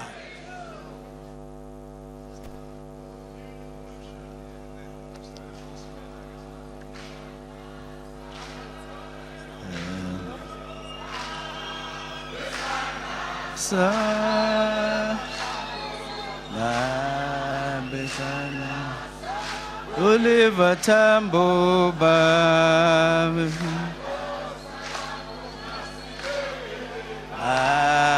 besandla sam besandla sam besandla Oliver Tambo besandla sam besandla sam besandla sam besandla Oliver Tambo besandla sam besandla sam besandla sam besandla Oliver Tambo besandla besandla sam yakho le report mandla.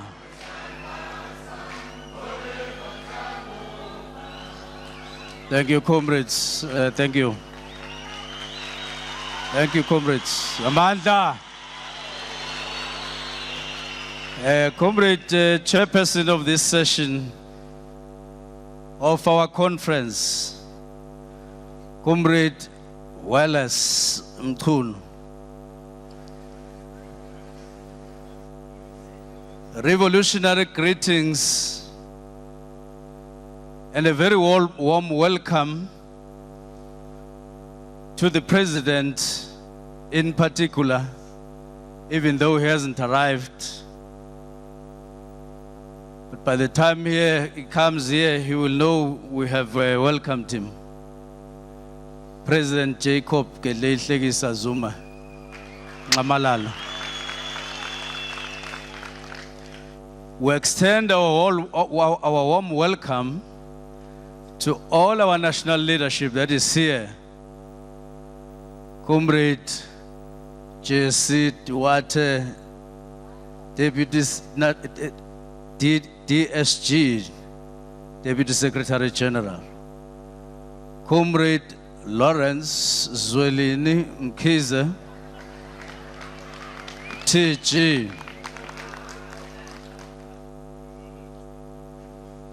As officials, we appreciate your presence. And of course, the national chairperson who has just left, so that I don't leave her out.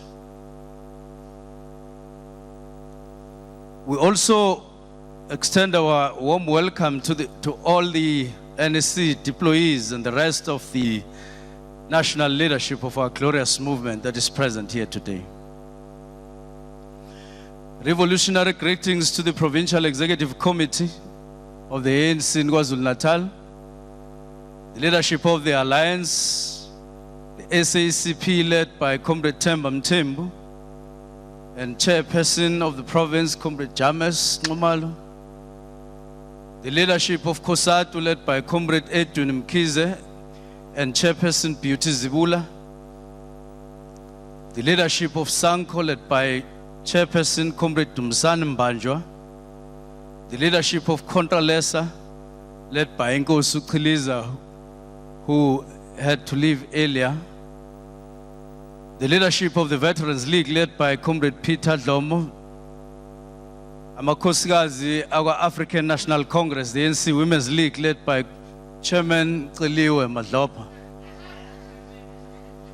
The ANC Youth League, led by Comrade Thamsanqa Ngubane. The leadership of MK Military Veterans Association, led by Comrade Themba Mavundla. The leadership of the regions of the ANC, the leadership of the PYA, SASCO, COSAS, and of course all the other youth formations across the province. We now extend our revolutionary and heartfelt greetings to all the delegates of this conference, to all our honorable members, members of parliament, members of the provincial legislature, and all our councillors. Revolutionary order to all of you. Order.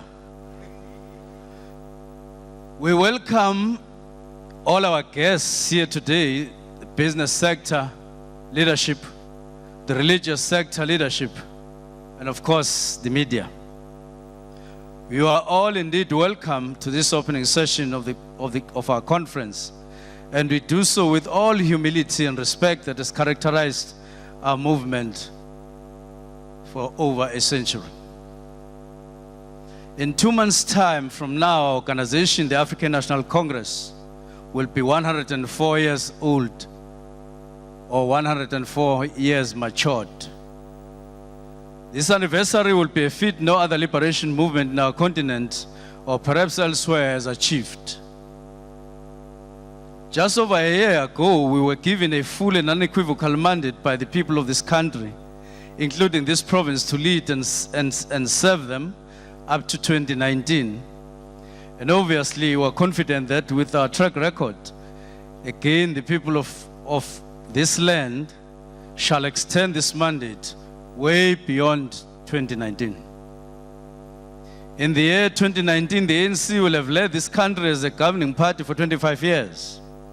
And in this regard, it will be continuing on the great and decisive mission to undo the colonial and apartheid legacy of 342 years, counting from 1652 to 1994. The fact that we shall reach this milestone entrusted with the privilege to lead this nation is testament to the correctness of our policies and all that the ANC stands for to millions of our people. We have a unique ability to drive our national democratic revolution within the context of continuity and change. In KwaZulu-Natal, the ANC has governed for 11 years only, from 2004 to 2015. And this is a province with a population of 10.5 million, constituting 19.7% of the country's population. In the past 11 years, the ANC, the province, has done its work such that there are, by and large, no obvious gaps between KwaZulu-Natal and other provinces that have been under the ANC government since 1994. Of course, we have carried out this task within the context of consolidating from overall national government work from 1994. There are, however, certain aspects we feel particularly challenged on. These include, but not limited to, HIV and AIDS, where we stand highest with 37% of infections among sexually active citizens. Poverty, where more than 3 million people are exposed to extreme poverty. And latterly, severe drought that is being experienced by our province as we talk. These challenges exist in the context of nationwide challenges of unemployment, underdevelopment in rural areas, and of course others. In the next few minutes, we want to report to this conference how we carried our task entrusted to us by 2012 conference from then to date, which is a period of just 3 years of the 4-year term. We will cover organizational work and balance of forces, transformation, governance, and delivery, state of the economy and growth, key government programs, and international relations in terms of our work. Comrades, from the onset, we want to state without any fear of contradiction that overall KwaZulu-Natal under the ANC is a province on the move. It is a province that in many respects is poised to grow to greater heights. We believe in this and have concrete reasons to support our assertion. On organizational work, in this section we want to acknowledge and appreciate the sterling work and leadership demonstrated by our former provincial chairpersons and their executive collectives since the amalgamation of the three regions in 1994 into a single provincial structure. Here we are referring to the current president of the ANC, Ngqamalala, Comrade Joel Sbusiso Ndebele, and of course, Comrade Zwelini Lawrence Mkhize. All of them led amidst serious challenges, some of which looked insurmountable, whilst others caused untold tension and pain, even among leadership and membership of our movement in the province. Progress was made even when there were voices, both internally and externally, that were agitating for so-called better leadership. And we want to take this moment to salute you for not only keeping the ANC under the most difficult circumstances, but also growing it at such a volatile period. The ANC in KwaZulu-Natal expresses its gratitude to you because even at the worst of times, you neither caved in, nor were you cowed to submit to any kind of pressure. But above all, you never sold out on the organization. You held it together and firmly focused on its founding objectives. In the process, the ANC grew from 34% in 1994 to 64.52% last year, 2014 general election. Our organization grew in numbers, grew in structures, but also, of course, grew in other strengths, from eThekwini, Pietermaritzburg, as historical big political centers in the province, down to Port Shepstone in the south, and in the Mandeni Empangeni complex in the north. But today the ANC is governing as Ngoleni, Kokstad, Old Bulwer, Bergville, Loskop, the ones ultra Freiheit down to Opongolum, Tubatu, and Greater, among others. So, over the past 20 years, we have moved from a party in the bush and street to governance over the same bushes and streets that were our foremost terrain of struggle against the oppressor. These are the areas that were soaked with blood of our brothers and sisters, sons and daughters, fathers and mothers of all, and recently as almost yesterday.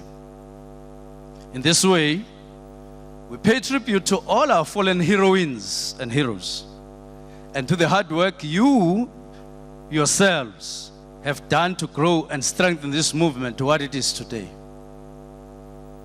As a broad church, our movement is a formation that comprises of different leagues, and all of them have historical and contemporary relevance. We have a Veterans League, which is a formation that helps us to reflect. Our Veterans League is our pathfinder, a living conscience of our organization. We salute the role that our Veterans League used to and continue to play. In a society that is still characterized by undesirable elements of patriarchy, our Women's League always reminds us of historical and urgent need to finally obliterate and cleanse ourselves of any elements of patriarchy. They play a big role in championing the noble cause of our female compatriots, both within the organization and in society generally. Our Women's League has always been vocal and brave in dealing not only with the issues affecting women, but with all the challenges that our organization faces from time to time. For us in the province, 2015 has been a year of honoring some of those struggle heroines. We recently unveiled the statue of Dr. Margaret Mncadi. This historical moment was attended by the chairperson of the African Union, Dr. Nkosazana Dlamini Zuma, who hails from the same environment and neighborhood as Dr. Margaret Mncadi. It is within our immediate plans to unveil and salute and unveil the statues of Dorothy Nyembe, Victoria Mxenge, respectively. The Youth League has always been a vibrant formative and preparatory school of the African National Congress, CADAS. We need not dampen and discourage the vibrancy and militancy of our youth formation. We need to allow our youth league to be vibrant and to be militant, because that is their main duty. Only if this is done within the confines of organizational discipline. We also salute Umkhonto weSizwe Military Veterans Association, which remains our constant reminder that the struggle for liberation, for our liberation, came at a great cost. The worst enemy of our movement will be forgetting the price that we paid to attain our freedom. Collectively, our leagues are important pillars of our organization. Comrade delegates, the alliance between the SACP, between the ANC, SACP and COSATU remains relevant in the course of the NDR.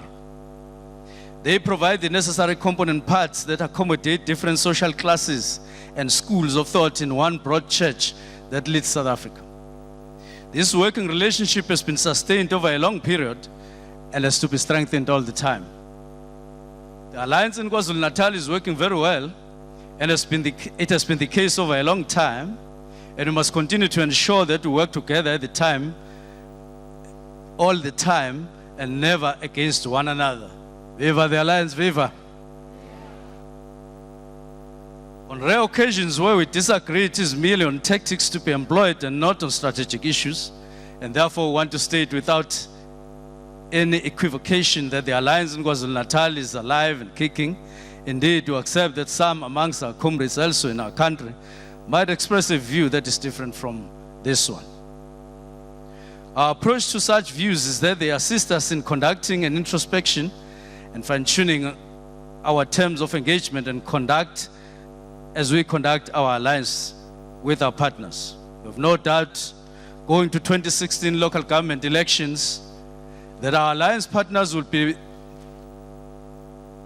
manning the trenches side by side with the African National Congress, as has been the case during the dark days of colonial and apartheid repression. With the Alliance United, we have no doubt of a decisive victory. We want to take this opportunity to thank the leadership of our alliance in the province of KwaZulu-Natal. Comrade delegates, post-2012, KZN Provincial Conference, we focus almost exclusively on preparing for Mangaung National Conference. We regard Mangaung Conference as a moment of real renewal, given the fact that it was held in the birthplace of our movement. In essence, the conference focused our attention to its outcome on radical economic transformation, which is now a firm agenda at national level. This focus brought to the fore the whole agenda set out in the Freedom Charter, especially as this relates to economic clauses of the Charter. In 2013, we held our Provincial General Council, and following this important meeting, we acted swiftly in dealing with some of the issues that were at hand at that time. One of the issues that was in the public domain at the time was the Manasseh report with regard to eThekwini municipality. The main issue was the demand by the opposition parties that the report should be released after they argued that it had been withheld for some time. Our action to release the report removed the red carpet under the feet of the opposition parties. And the lesson we learned was that lack of decisiveness in such matters tends to prolong an onslaught against the ANC and its leadership unnecessarily so. In 2014, the main focus was the campaign for general elections, the outcome of which reaffirmed the ANC place in the hearts and minds of KZN citizenry, with a resounding majority win of 64.52%. Our achievements so far include the following: strengthening and rejuvenating Operation Sukuma Sake with monthly intensive visits to communities all over KwaZulu-Natal. Launching Nkululeko Development Program 1, which we did at Indumo, which is now in its completion phase. Establishing the Youth Chief Directorate in the Office of the Premier, which is now nearly fully functional. strengthening working relations with national and local government spheres, particularly through mini summits, namely the Energy Summit, the Mining Summit, and now are preparing for the third one in the form of the Agricultural, Fisheries and Forestry. This includes ongoing discussions with state-owned companies, disestablishing the Royal Household Department and replacing it with the King's Support Chief Directorate. Furthermore, we rejuvenated the Royal Household Trust. We concluded investments negotiations close to 100 billion rands, some of which are due for announcements in a month's time from now.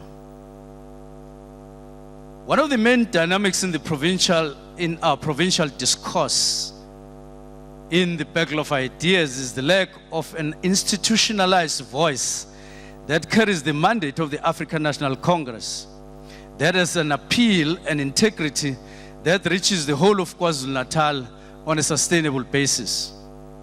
The revolutionary and progressive voice has tended to drown in reacting to an agenda set out by others instead of setting our own agenda in the battle of ideas.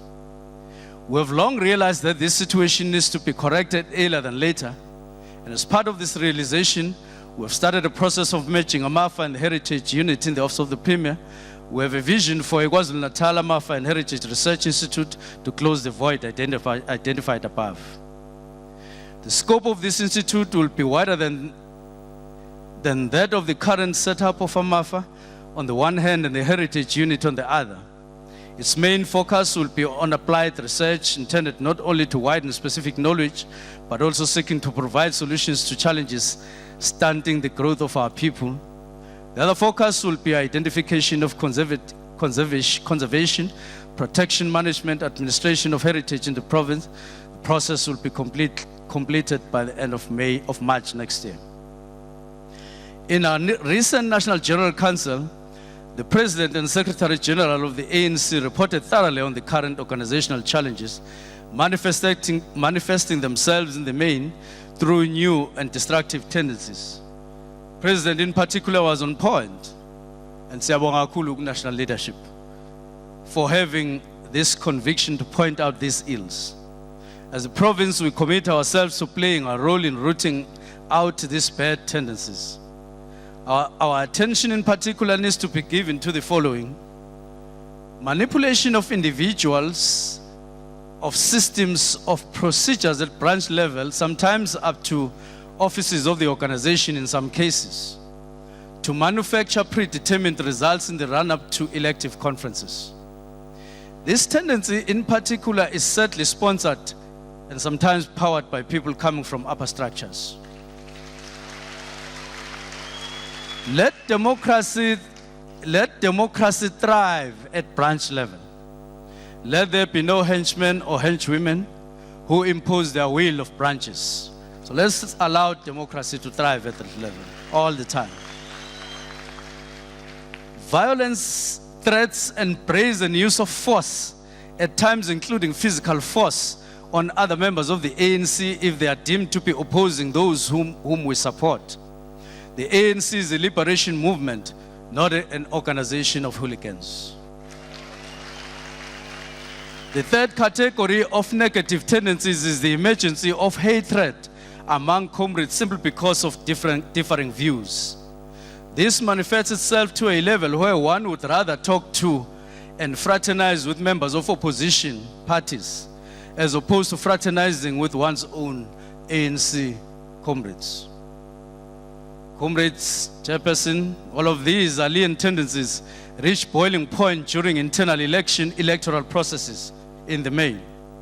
And the question that conference needs to ponder on is there no other internal democratic system we can develop that is suitable for a big organization like ours, in an era where the ANC traditional values seem to be placed in one trench and we as members of the organization are walking in another?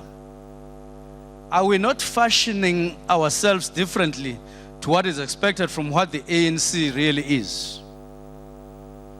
We have had a long build up to this conference, certainly not less than 2 years. This has been happening within the context of another long build up to 2017 National Conference. In the process, groupings and postures would have formed around the two conferences, including activities attendant to these conferences, which unfortunately seem to divide comrades along the lines of whom they support. While the conferences and elections are a normal and acceptable characteristic of the ANC, there seemingly are those within our ranks for whom the activities around conferences are a matter of life and death, for whom conferences are the only defining periods in the existence of the ANC. Certainly, it can neither be correct nor healthy for our movement that there are comrades whose activism in the ANC only spikes when they are engaged in conference-related activities. Yet they are conspicuous by their absence when we engage in day-to-day implementation of the movement's programs.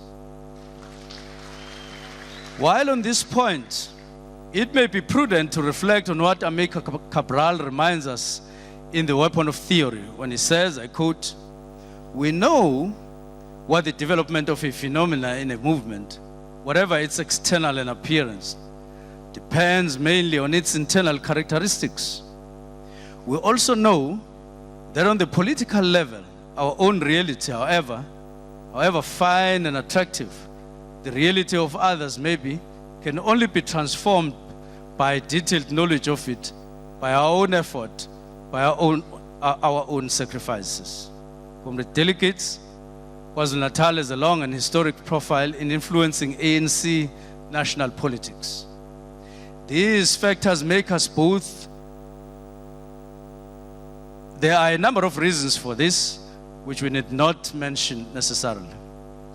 These factors make us both assertive and attractive beyond our province and its boundaries. Furthermore, there are factors that make us who we are as a province, and we need to continue to utilize this position we hold in the body politic of the ANC to influence both provincial and national developments. In this regard, we should not be shy to influence the policy positions of our movement at national level. At the same time, we must allow ourselves to be influenced by other provinces and structures of the movement and the alliance, where such influence is for greater good for the ANC and our people. We would have needed to have been angels not to affect ourselves or be affected in one way or the other. So understandably, the palace has been simmering for some time, and in the simmering, unity and cohesion and stability came under threat. And of great importance is that we have begun the process of identifying and addressing prevailing problems. And the PEC remained fully functional until now, even though as a simmering great palace. This process must and will succeed, and there is no doubt about it. While we cannot trivialize the simmer, especially where this has been in existence for some time, there's no point in exaggerating it. The challenges we have to deal with are serious, but not insurmountable. Neither are they fundamental beyond real organizational challenges that we all face as the ANC and alliance across the country. Even out of this process, the ANC will emerge stronger and more resilient as a result of conscious interventions. On the balance of forces, a good presentation on the subject was done at the recently held National General Council, NGC. Therefore, it will suffice to highlight just a few from the perspective of KwaZulu-Natal.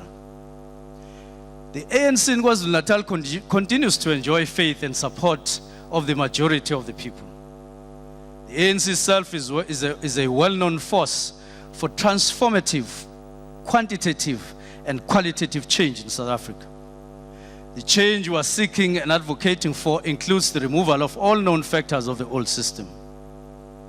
Our opponents are spread across many sectors that in the main include political parties opposed to the revolutionary transformation, some religious groupings, non-governmental organizations, academics, intelligentsia, worker organizations, civic organizations, the private sector, and some public employees. There are also organizations operating at an international level that share or have elements within which harbor and pursue an anti-transformative agenda in South Africa. This does not mean that we see opponents in everyone who critiques us and everything that moves. It is rather a call for vigilance and necessary consciousness for the ANC to survive. Certain policies, positions on particular issues, and our actions, like on corruption, go a long way in shaping public perceptions. We know the issues closest to the people.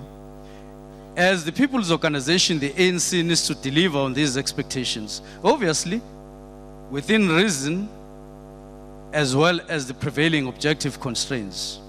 Currently, issues that have potential to tip the scales towards forces opposed to us include the following: high unemployment levels, delivery on basic services, slow economic growth. The ANC needs to remain seized with the quest for good leadership or moral high ground without any flinch. Shifts that ultimately change the landscape do not happen abruptly. However, they do happen, no matter how quick and no matter how slow. Therefore, we need to work with the necessary speed as the ANC to address any of the concerns. 21 years into democracy, the political landscape of our province as well as that of our country has changed completely from what it was in 1994. This change has not occurred overnight, but over a period of time, as those who want to contest the space we occupy seek to unseat us. As we move towards 2016 local government elections, we need to reflect on how we analyze the political landscape as occupied by major political players in the province. In the year 2014, the IFP, which had been the official opposition in KwaZulu-Natal legislature since 2004, was itself unseated. We can attribute this principally to the mobilization work that we did as the ANC in attractive new membership and voters to our fold, informed by our record of intense accelerated service delivery in rural areas.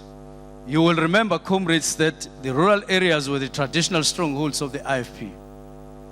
We need to take advantage of the fact that the IFP is faltering around and under the lacquer of conservatism, and they are operating on the periphery.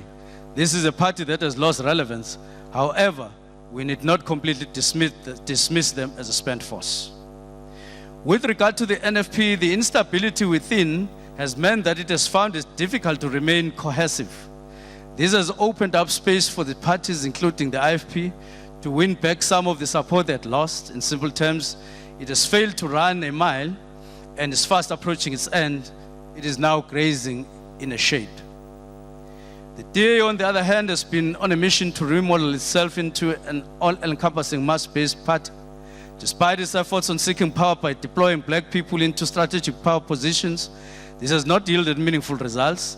In reality, they can never change what they are, which is characterized by parasitic politics of parading black people while unashamedly propounding the agenda of the privileged. Nonetheless, it is our foremost opponent because of its ability to weaken the hegemony we currently enjoy. Therefore, our strategy for 2016 local government elections must take into account the threat posed by the DA. Adding to these parties has been the emergence of the AFF, which plays populist and confrontational politics. The biggest danger that it poses is that it has no qualms playing on emotions and aspirations of our people. It nonetheless represents a new dynamic in our political landscape, obviously. All this does not mean we must change our programs or be influenced by what the opposition is saying.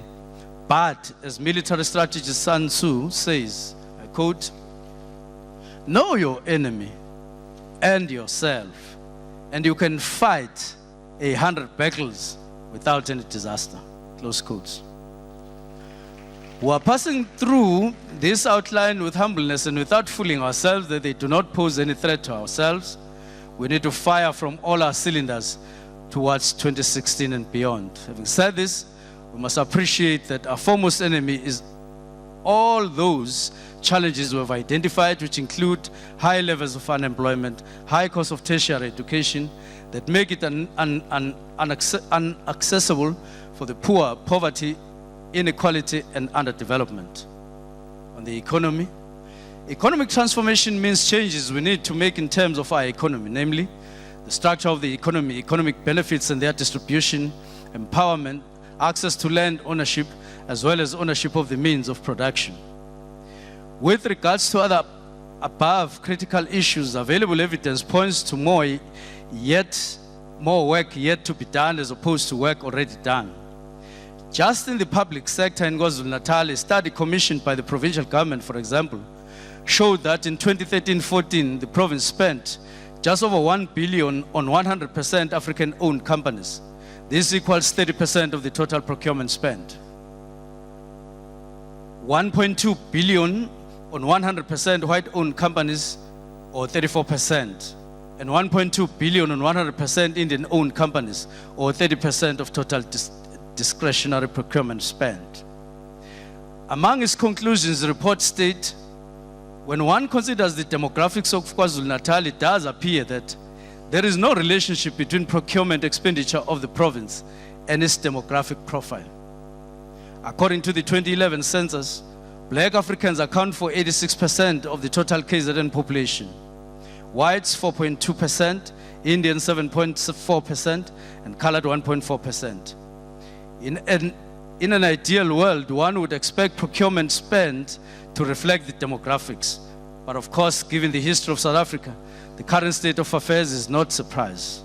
There are fundamental reforms that need to be implemented in order to change the status quo. With regards to the private sector, a cursory look and our own common knowledge show that ownership of the means of production is still grossly skewed in favor of white males that dominate all the sectors of the economy. On fiscal outlook, the South African economy shrank on a seasonal adjusted annual basis by 1.28% during the second quarter of 2015 and other quarters as well. Provincial economy has not escaped the slowdown in the domestic economy, recording a decrease of about 1.56%. Provincial economy is estimated to grow by about 1.60% during 2015. And the prognosis for national and provincial economies over the short term does not look good. However, if one takes a longer term view of economy, then one has to realize that structurally, the South African economy is at least sound. The central issue, unfortunately, is the inability of the South African economy to create decent jobs. It is well understood that to address poverty and inequality, the economy needs to create jobs. On economic development, we have briefly covered the area of economic transformation above. We now want to focus on economic development in the province. The economic centers that are currently showing interesting economic activities are eThekwini, Richards Bay, the South, and Ladysmith in particular. In eThekwini, the main development is projected at Point Waterfront, the harbour, the passenger terminal, the Keystone Logistics Hub, which is currently under construction. In Richards Bay, projected economic growth is around the industrial development zone, with other specific projects outside the zone. The Richards Bay harbour is under pressure to create more container terminal space in the near future, starting on a short-term base with bigger cranes. In South Africa, in the south, the Scottsboro area, there are proposed developments. Proposed developments there include the airport, and further south, discussions are ongoing on the establishment of the Music City. All three projects mentioned above will contribute job creation and economic development for the province. On transformation, this is a core program of the National Democratic Revolution, through which we assess direction, pace, and quality of our revolution. It is a vision-driven program by the ANC, adaptable to conditions as they prevail. In particular, transformation refers to changes we need to make both in terms of economic and social transformation.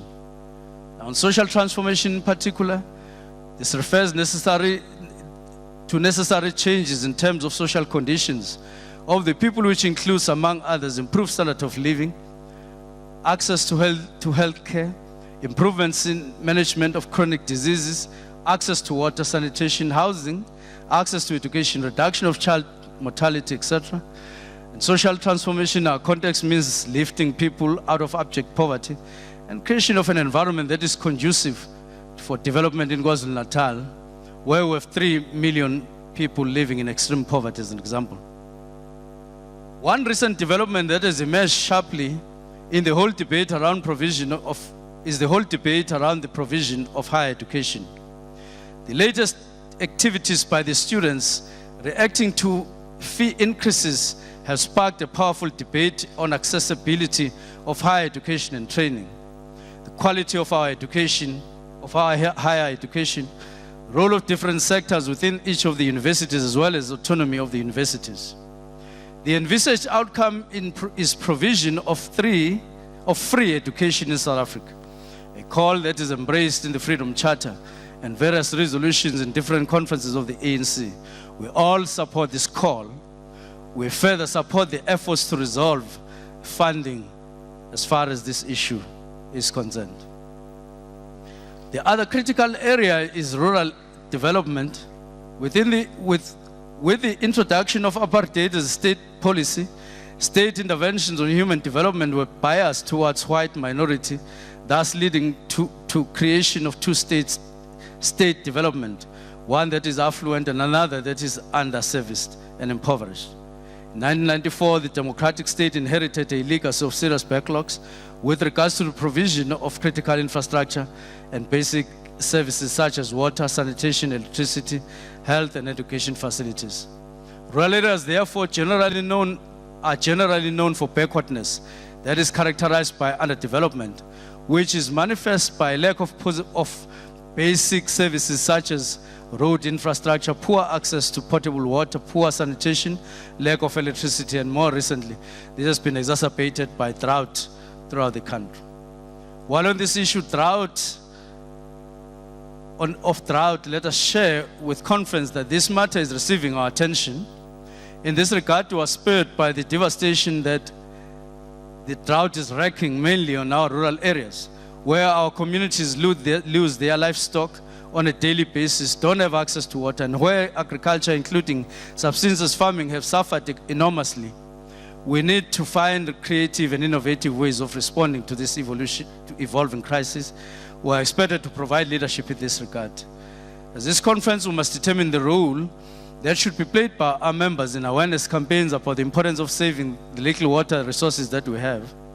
In the same vein, it's our duty that the ANC ensures that we inculcate the culture of paying for services among our members in order to enable our municipalities to raise necessary revenue to put in place and maintain the necessary infrastructure on water. On socio-economic transformation, indeed, having mentioned all of these challenges, we need to remind ourselves of the historic mission of the ANC, which we said was a struggle about, I quote, the liberation of black people in general and Africans in particular, from political and economic bondage and uplifting of quality of life of South Africans, especially the poor. It is precisely for this strategic objective that ANC government and province were pursuing socio-economic transformation that finds expression in Poverty Eradication Master Plan. It is a program that seeks to strengthen economic and social foundations for a productive society. This program offers a unique opportunity to concretely affect, in a coordinated manner, government efforts to eradicate poverty in our lifetime. And this is our narrative of bringing about dignity to all, irrespective of their social standing. The pillars of this plan at community level are social security, housing, enterprise development, employment creation, skills development, and agriculture. Whereas the issues of poverty are found everywhere in our province, this poverty eradication program is focused on the 5 municipalities that are the worst affected in our province, Umsinga, KwaMaphumulo, Umhlabuyalingana, Vulamehlo, and Nkandla. At the 23rd National Conference in Mangaung, we resolved to embark, as we have said above, on radical economic transformation as a second phase of our transition towards a national democratic state. This was informed by our strategic assessment. We are fully aware that at times the radical transformation causes a hyper and unnecessary panic that encompasses its usage. Before we define what this means, we want to outline what radical economic transformation means. It is neither our intention to undermine the constitutional laws of this country, nor to overhaul those laws and systems that are effective at the moment, only to replace them with short-sighted and unrealistic policies and programs. It is also not our intention to tinker on the edges of and be comfortable with bringing about meaningless changes in our drive to reduce unemployment, poverty, and inequality. The intervention we seek to focus on entails robust government implementation of policies and strategies. We'll be promoting issues of localization, industrialization, value-adding, beneficiation, infrastructure development, skills development, entrepreneurship development. There shall be no compromise in the implementation of broad-based Black economic empowerment, which is at the core of government transformation policy. Therefore, radical economic transformation dictates that we must overhaul any system and program that perpetuates inequality, unemployment, and poverty. We want an economy that will benefit all the citizens. In this instance, we hold a view that public procurement is an important tool to advance meaningful economic transformation. At our procurement in Durban, we agreed to use government spending on goods and services as a tool to drive economic transformation that takes into account demographics of this province. This approach creates new sites of economic activity for supplies of goods and services, especially those owned and controlled by young entrepreneurs. It opens opportunities for small and medium enterprises to enter various economic value chains. Comrades, delegates, we harbor no illusions on economic justice we achieved overnight. We nonetheless must be relentless in our efforts and agenda for radical economic transformation. Linked to the transformation agenda is an appreciation that our province is positioned as Africa's global trade gateway. KwaZulu-Natal is poised to become an international player to play in the global economy as a leading trade and investment destination. Our transport and communication sector at 15% is larger than national at 10%. We have a modern and well-developed logistics financial sectors, which makes us one of the fastest growing provincial economies. As we speak, the wisdom of investing in King Shaka International Airport has already begun to bear fruit. Yesterday, for an example, we welcomed the inaugural direct flight between Durban and Istanbul in Turkey, and we developed KwaZulu-Natal as an international route. This forms part of exciting developments within the aviation space in our province and clearly proves the point that indeed we are the gateway not only to the rest of the continent, but to the rest of the world. But this will become further actualized when we launch the Durban Qatar and Durban Addis Ababa lines or airlines later in the year. However, the fundamental question for this conference should be how well we as the ANC deliberately in a transparent manner position Black and African entrepreneurs to benefit from these economic developments. We say this because we have observed that over the past 20 years of our democratic rule, government would work hard to create conducive conditions and investments only for the benefit of such efforts to accrue mostly to established business and, of course, other people opposed to previously marginalized for whom it was meant.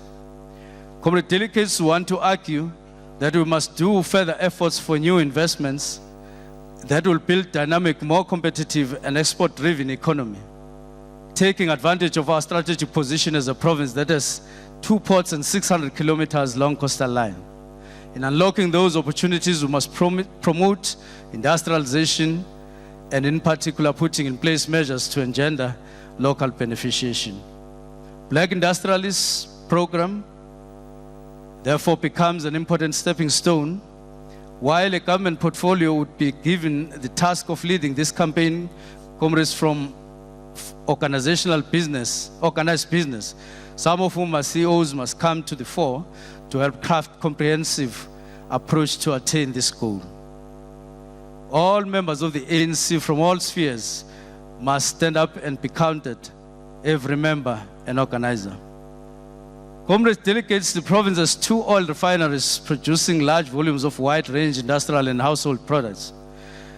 The developing oil and gas industry through ongoing onshore and offshore exploration, particularly along the east coast of Africa, will spawn a plethora of opportunities. This will further unlock existing and potentially new capacity that's in the services sector, especially in the repairs maintenance market in this province. We have new untapped opportunities in the mainstream sector, in the maritime sector, that are untapped. Rural development and agriculture. On rural development and agriculture in KwaZulu-Natal is vast, large rural, yet it has not realized its growth potential which lies in agriculture, and if properly tapped into, can lift the 3 million poor people out of the shackles of their current situation. Comrades, you will recall that together with governments, with President Zuma, in November 2014, we launched 3 infrastructure projects, namely Mashunka, Emthatheni, and Ngubo Bridge to Gala Ferry Irrigation Scheme and Msinga Livestock Sales Yard. By launching those projects, we were demonstrating that ANC government's aim of building vibrant, equitable, sustainable rural communities. Government aims of building vibrant, equitable, and sustainable rural communities with food security for all. The Tugela Ferry Irrigation Scheme has not only been an intervention towards assisting smallholder farmers to become commercial farmers, but also a critical intervention in terms of access to water for the people. Such initiatives must be replicated in other districts. We have further adopted a program on agricultural development and agrarian reform, which ensures communities play an active role in the management of their farming activities. One of the pillars of this program is communal estates. And comrades, in rural development that is transformative, if it empowers the people to move away from dependency to self-sustainability, it gives them dignity, enhances their worth.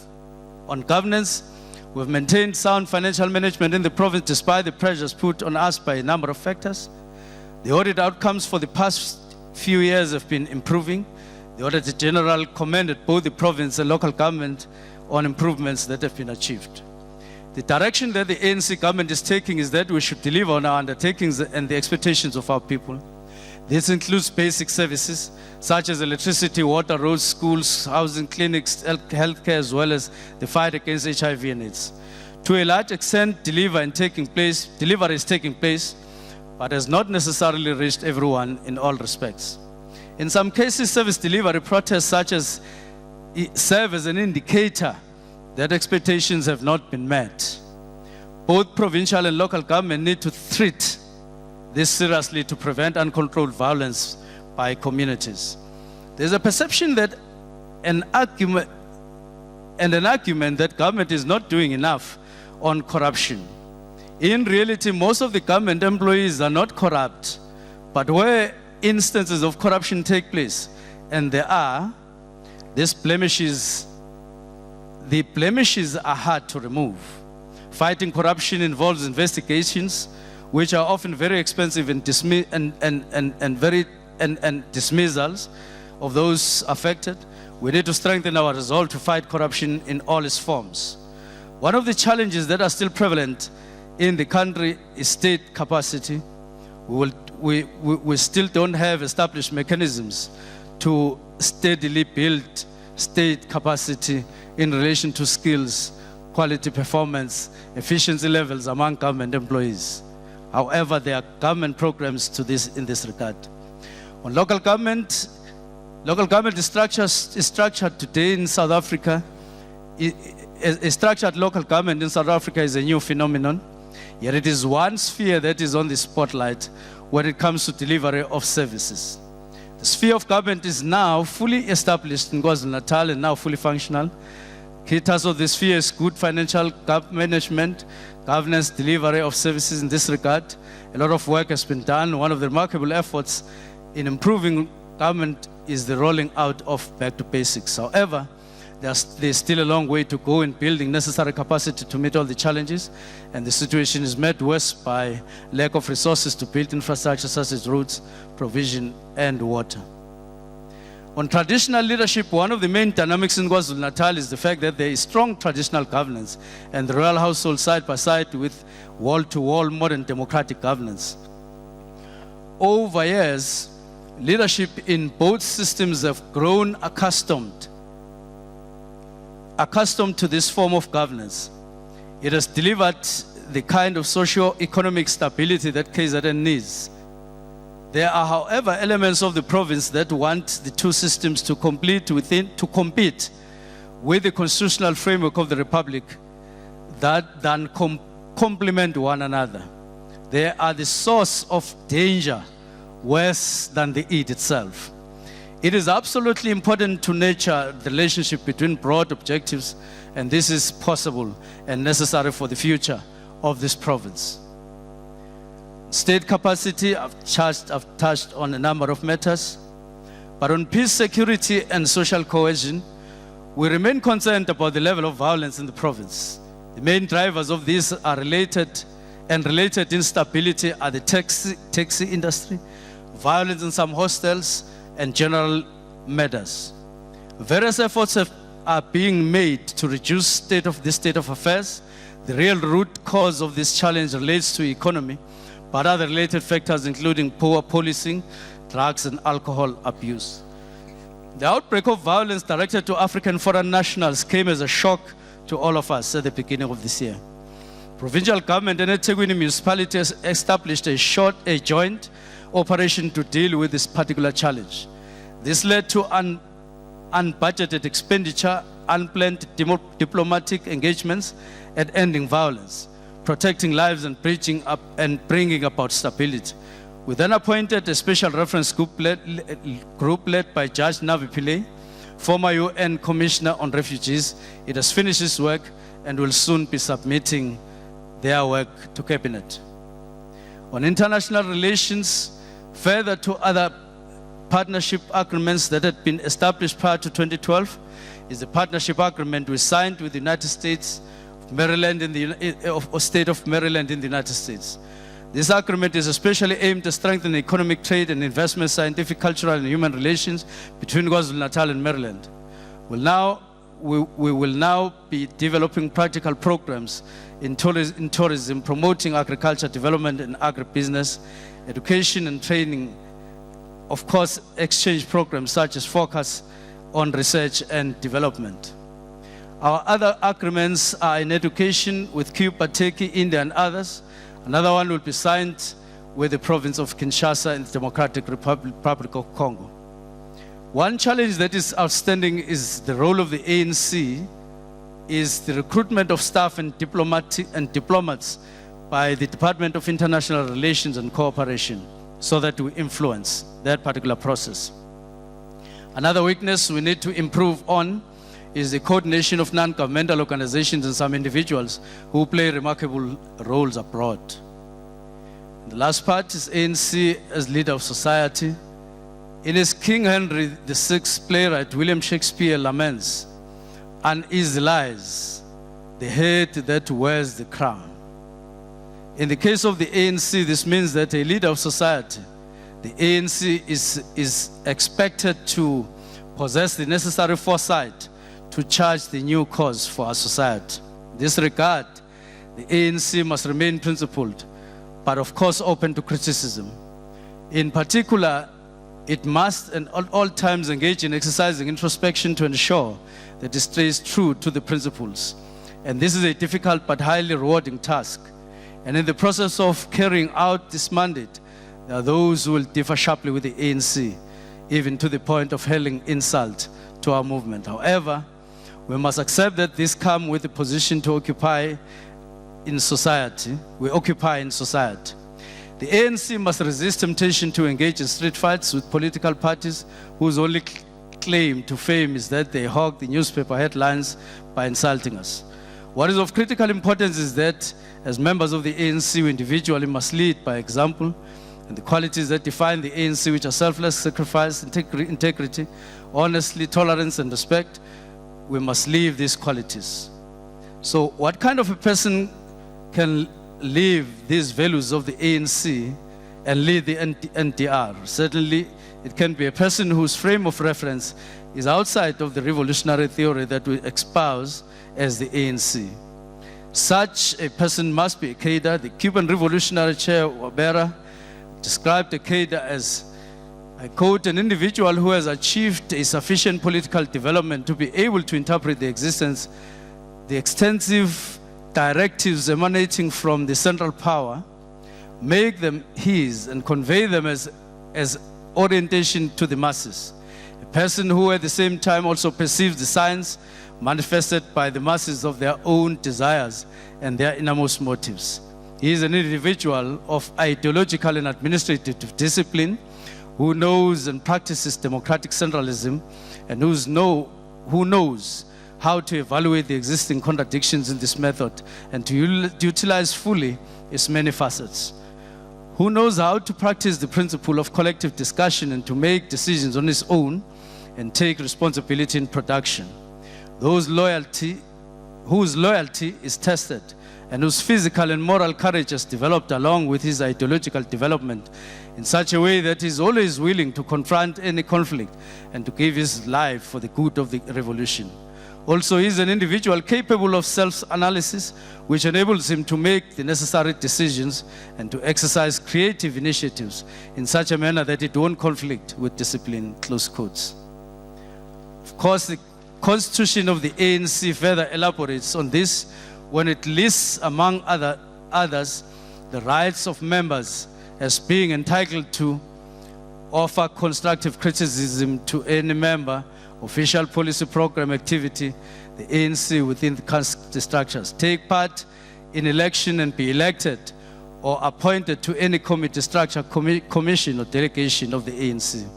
Some of the duties include those that are indicated there. Clearly, the two articulations from chair and the ANC constitution make the point that any cadre worth his or her salt must be disciplined, be prepared to work for the attainment of the goals of the revolution, be honest and loyal, and most importantly, be well informed. The reality, comrade delegates, is that for a long time now, the ANC has been lamenting the emergence of selfish tendencies that are alien to the ANC and so on. The time has come for us to take a stand against these tendencies.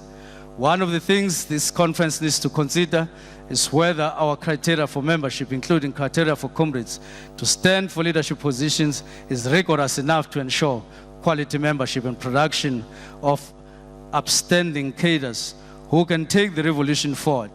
Our province must, at the next policy conference of the ANC, champion a position of this nature. And in conclusion, the ANC has not accomplished its historical mission. Therefore, it cannot afford to fickle while Rome burns. The eyes of millions of our people here in KwaZulu-Natal and elsewhere in the country are on this conference simply because legitimately they look to the ANC in KwaZulu-Natal to chart the way forward. Our deliberations in this conference must be robust, frank, and constructive. They must ensure that we carry with us the hopes that the entirety of the membership of the ANC, SACP, COSATU, and all the organizations represented here have. We need to ensure that the outcome of this conference makes them proud to be members of this glorious movement. Let us build a stronger, resilient, unified ANC. Forward ever, backward never. Aluta continua. Amanda! Thank you very much, comrade.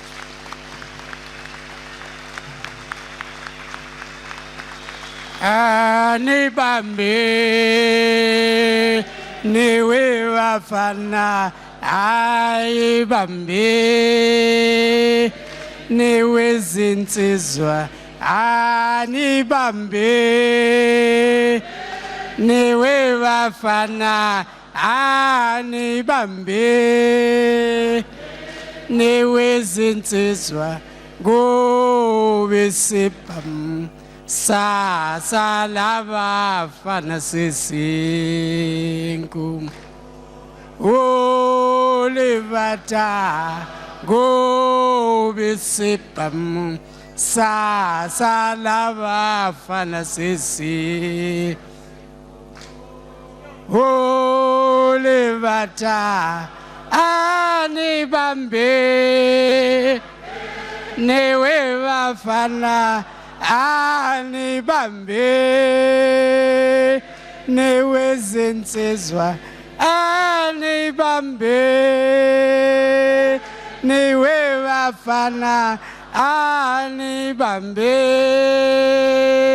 newe zinsizwa go esipamusa lava fanas sinkumbu go levata go esipamusa salava fanas sinkumbu go levata Alta viva FIFA. Viva Slalo FIFA! Viva Senzo Mchunu FIFA! Mandla! Siyabonga Slalo. Anikezeni ukuhlala ihlombe ma comrade. Ngibonile niyafuna ukumnikeza. Thank you. Thank you. Thank you. Thank you.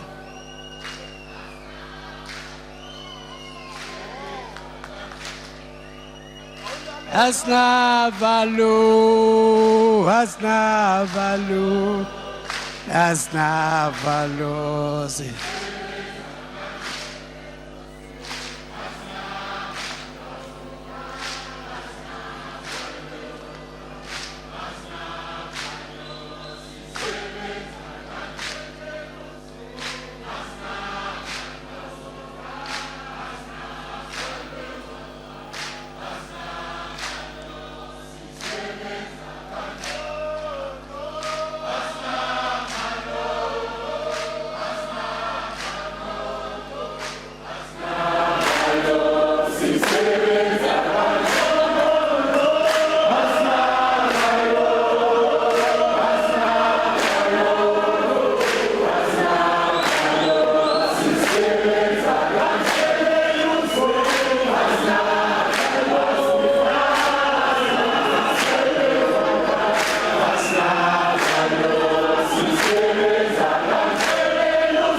Mandla! Ayihlale phansi ibambe umthetho. Hlala phansi. Hlala phansi. Hlala phansi. Siyabonga. Cha. Isikhathi nje ma comrade besinga umculo akuyona into esiyivala vala noma inini. Siyayithanda. Kufuna nje ukuthi kodwa sibe aware ukuthi siqale late. Siphinde futhi sibuye silungise izimo. Ikakhulukazi ke ngoba khona nabantu asebebadadlana la.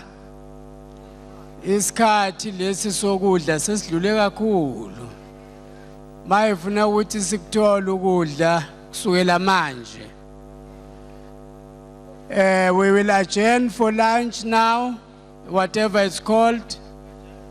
We think it's lunch, late lunch, but if it's not, give it its name. From 3 o'clock, we are on lunch. When I am ni disciplined, I'm sure ngokora past 4 no besenbuyile. Ngoba siyaqala definitely ngo 4:30. 4:30 we start. Therefore, every one of disciplined cadres of the ANC, please come back by 4:15, latest 20:00. Thank you. Nambe kahleka ma-community ningakhohlwa i-code of conduct for the conference. Nayikhohlwa nje code of conduct for the conference. Thank you.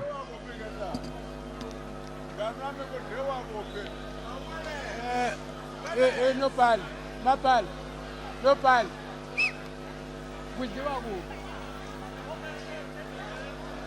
Kunetende elikhulu lapha ngaphandle ngiyabonga Jackson.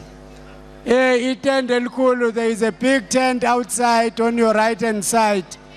Kukhona ukudla ke ngapho. Please, comrade, thank you.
Africa, yena mipi.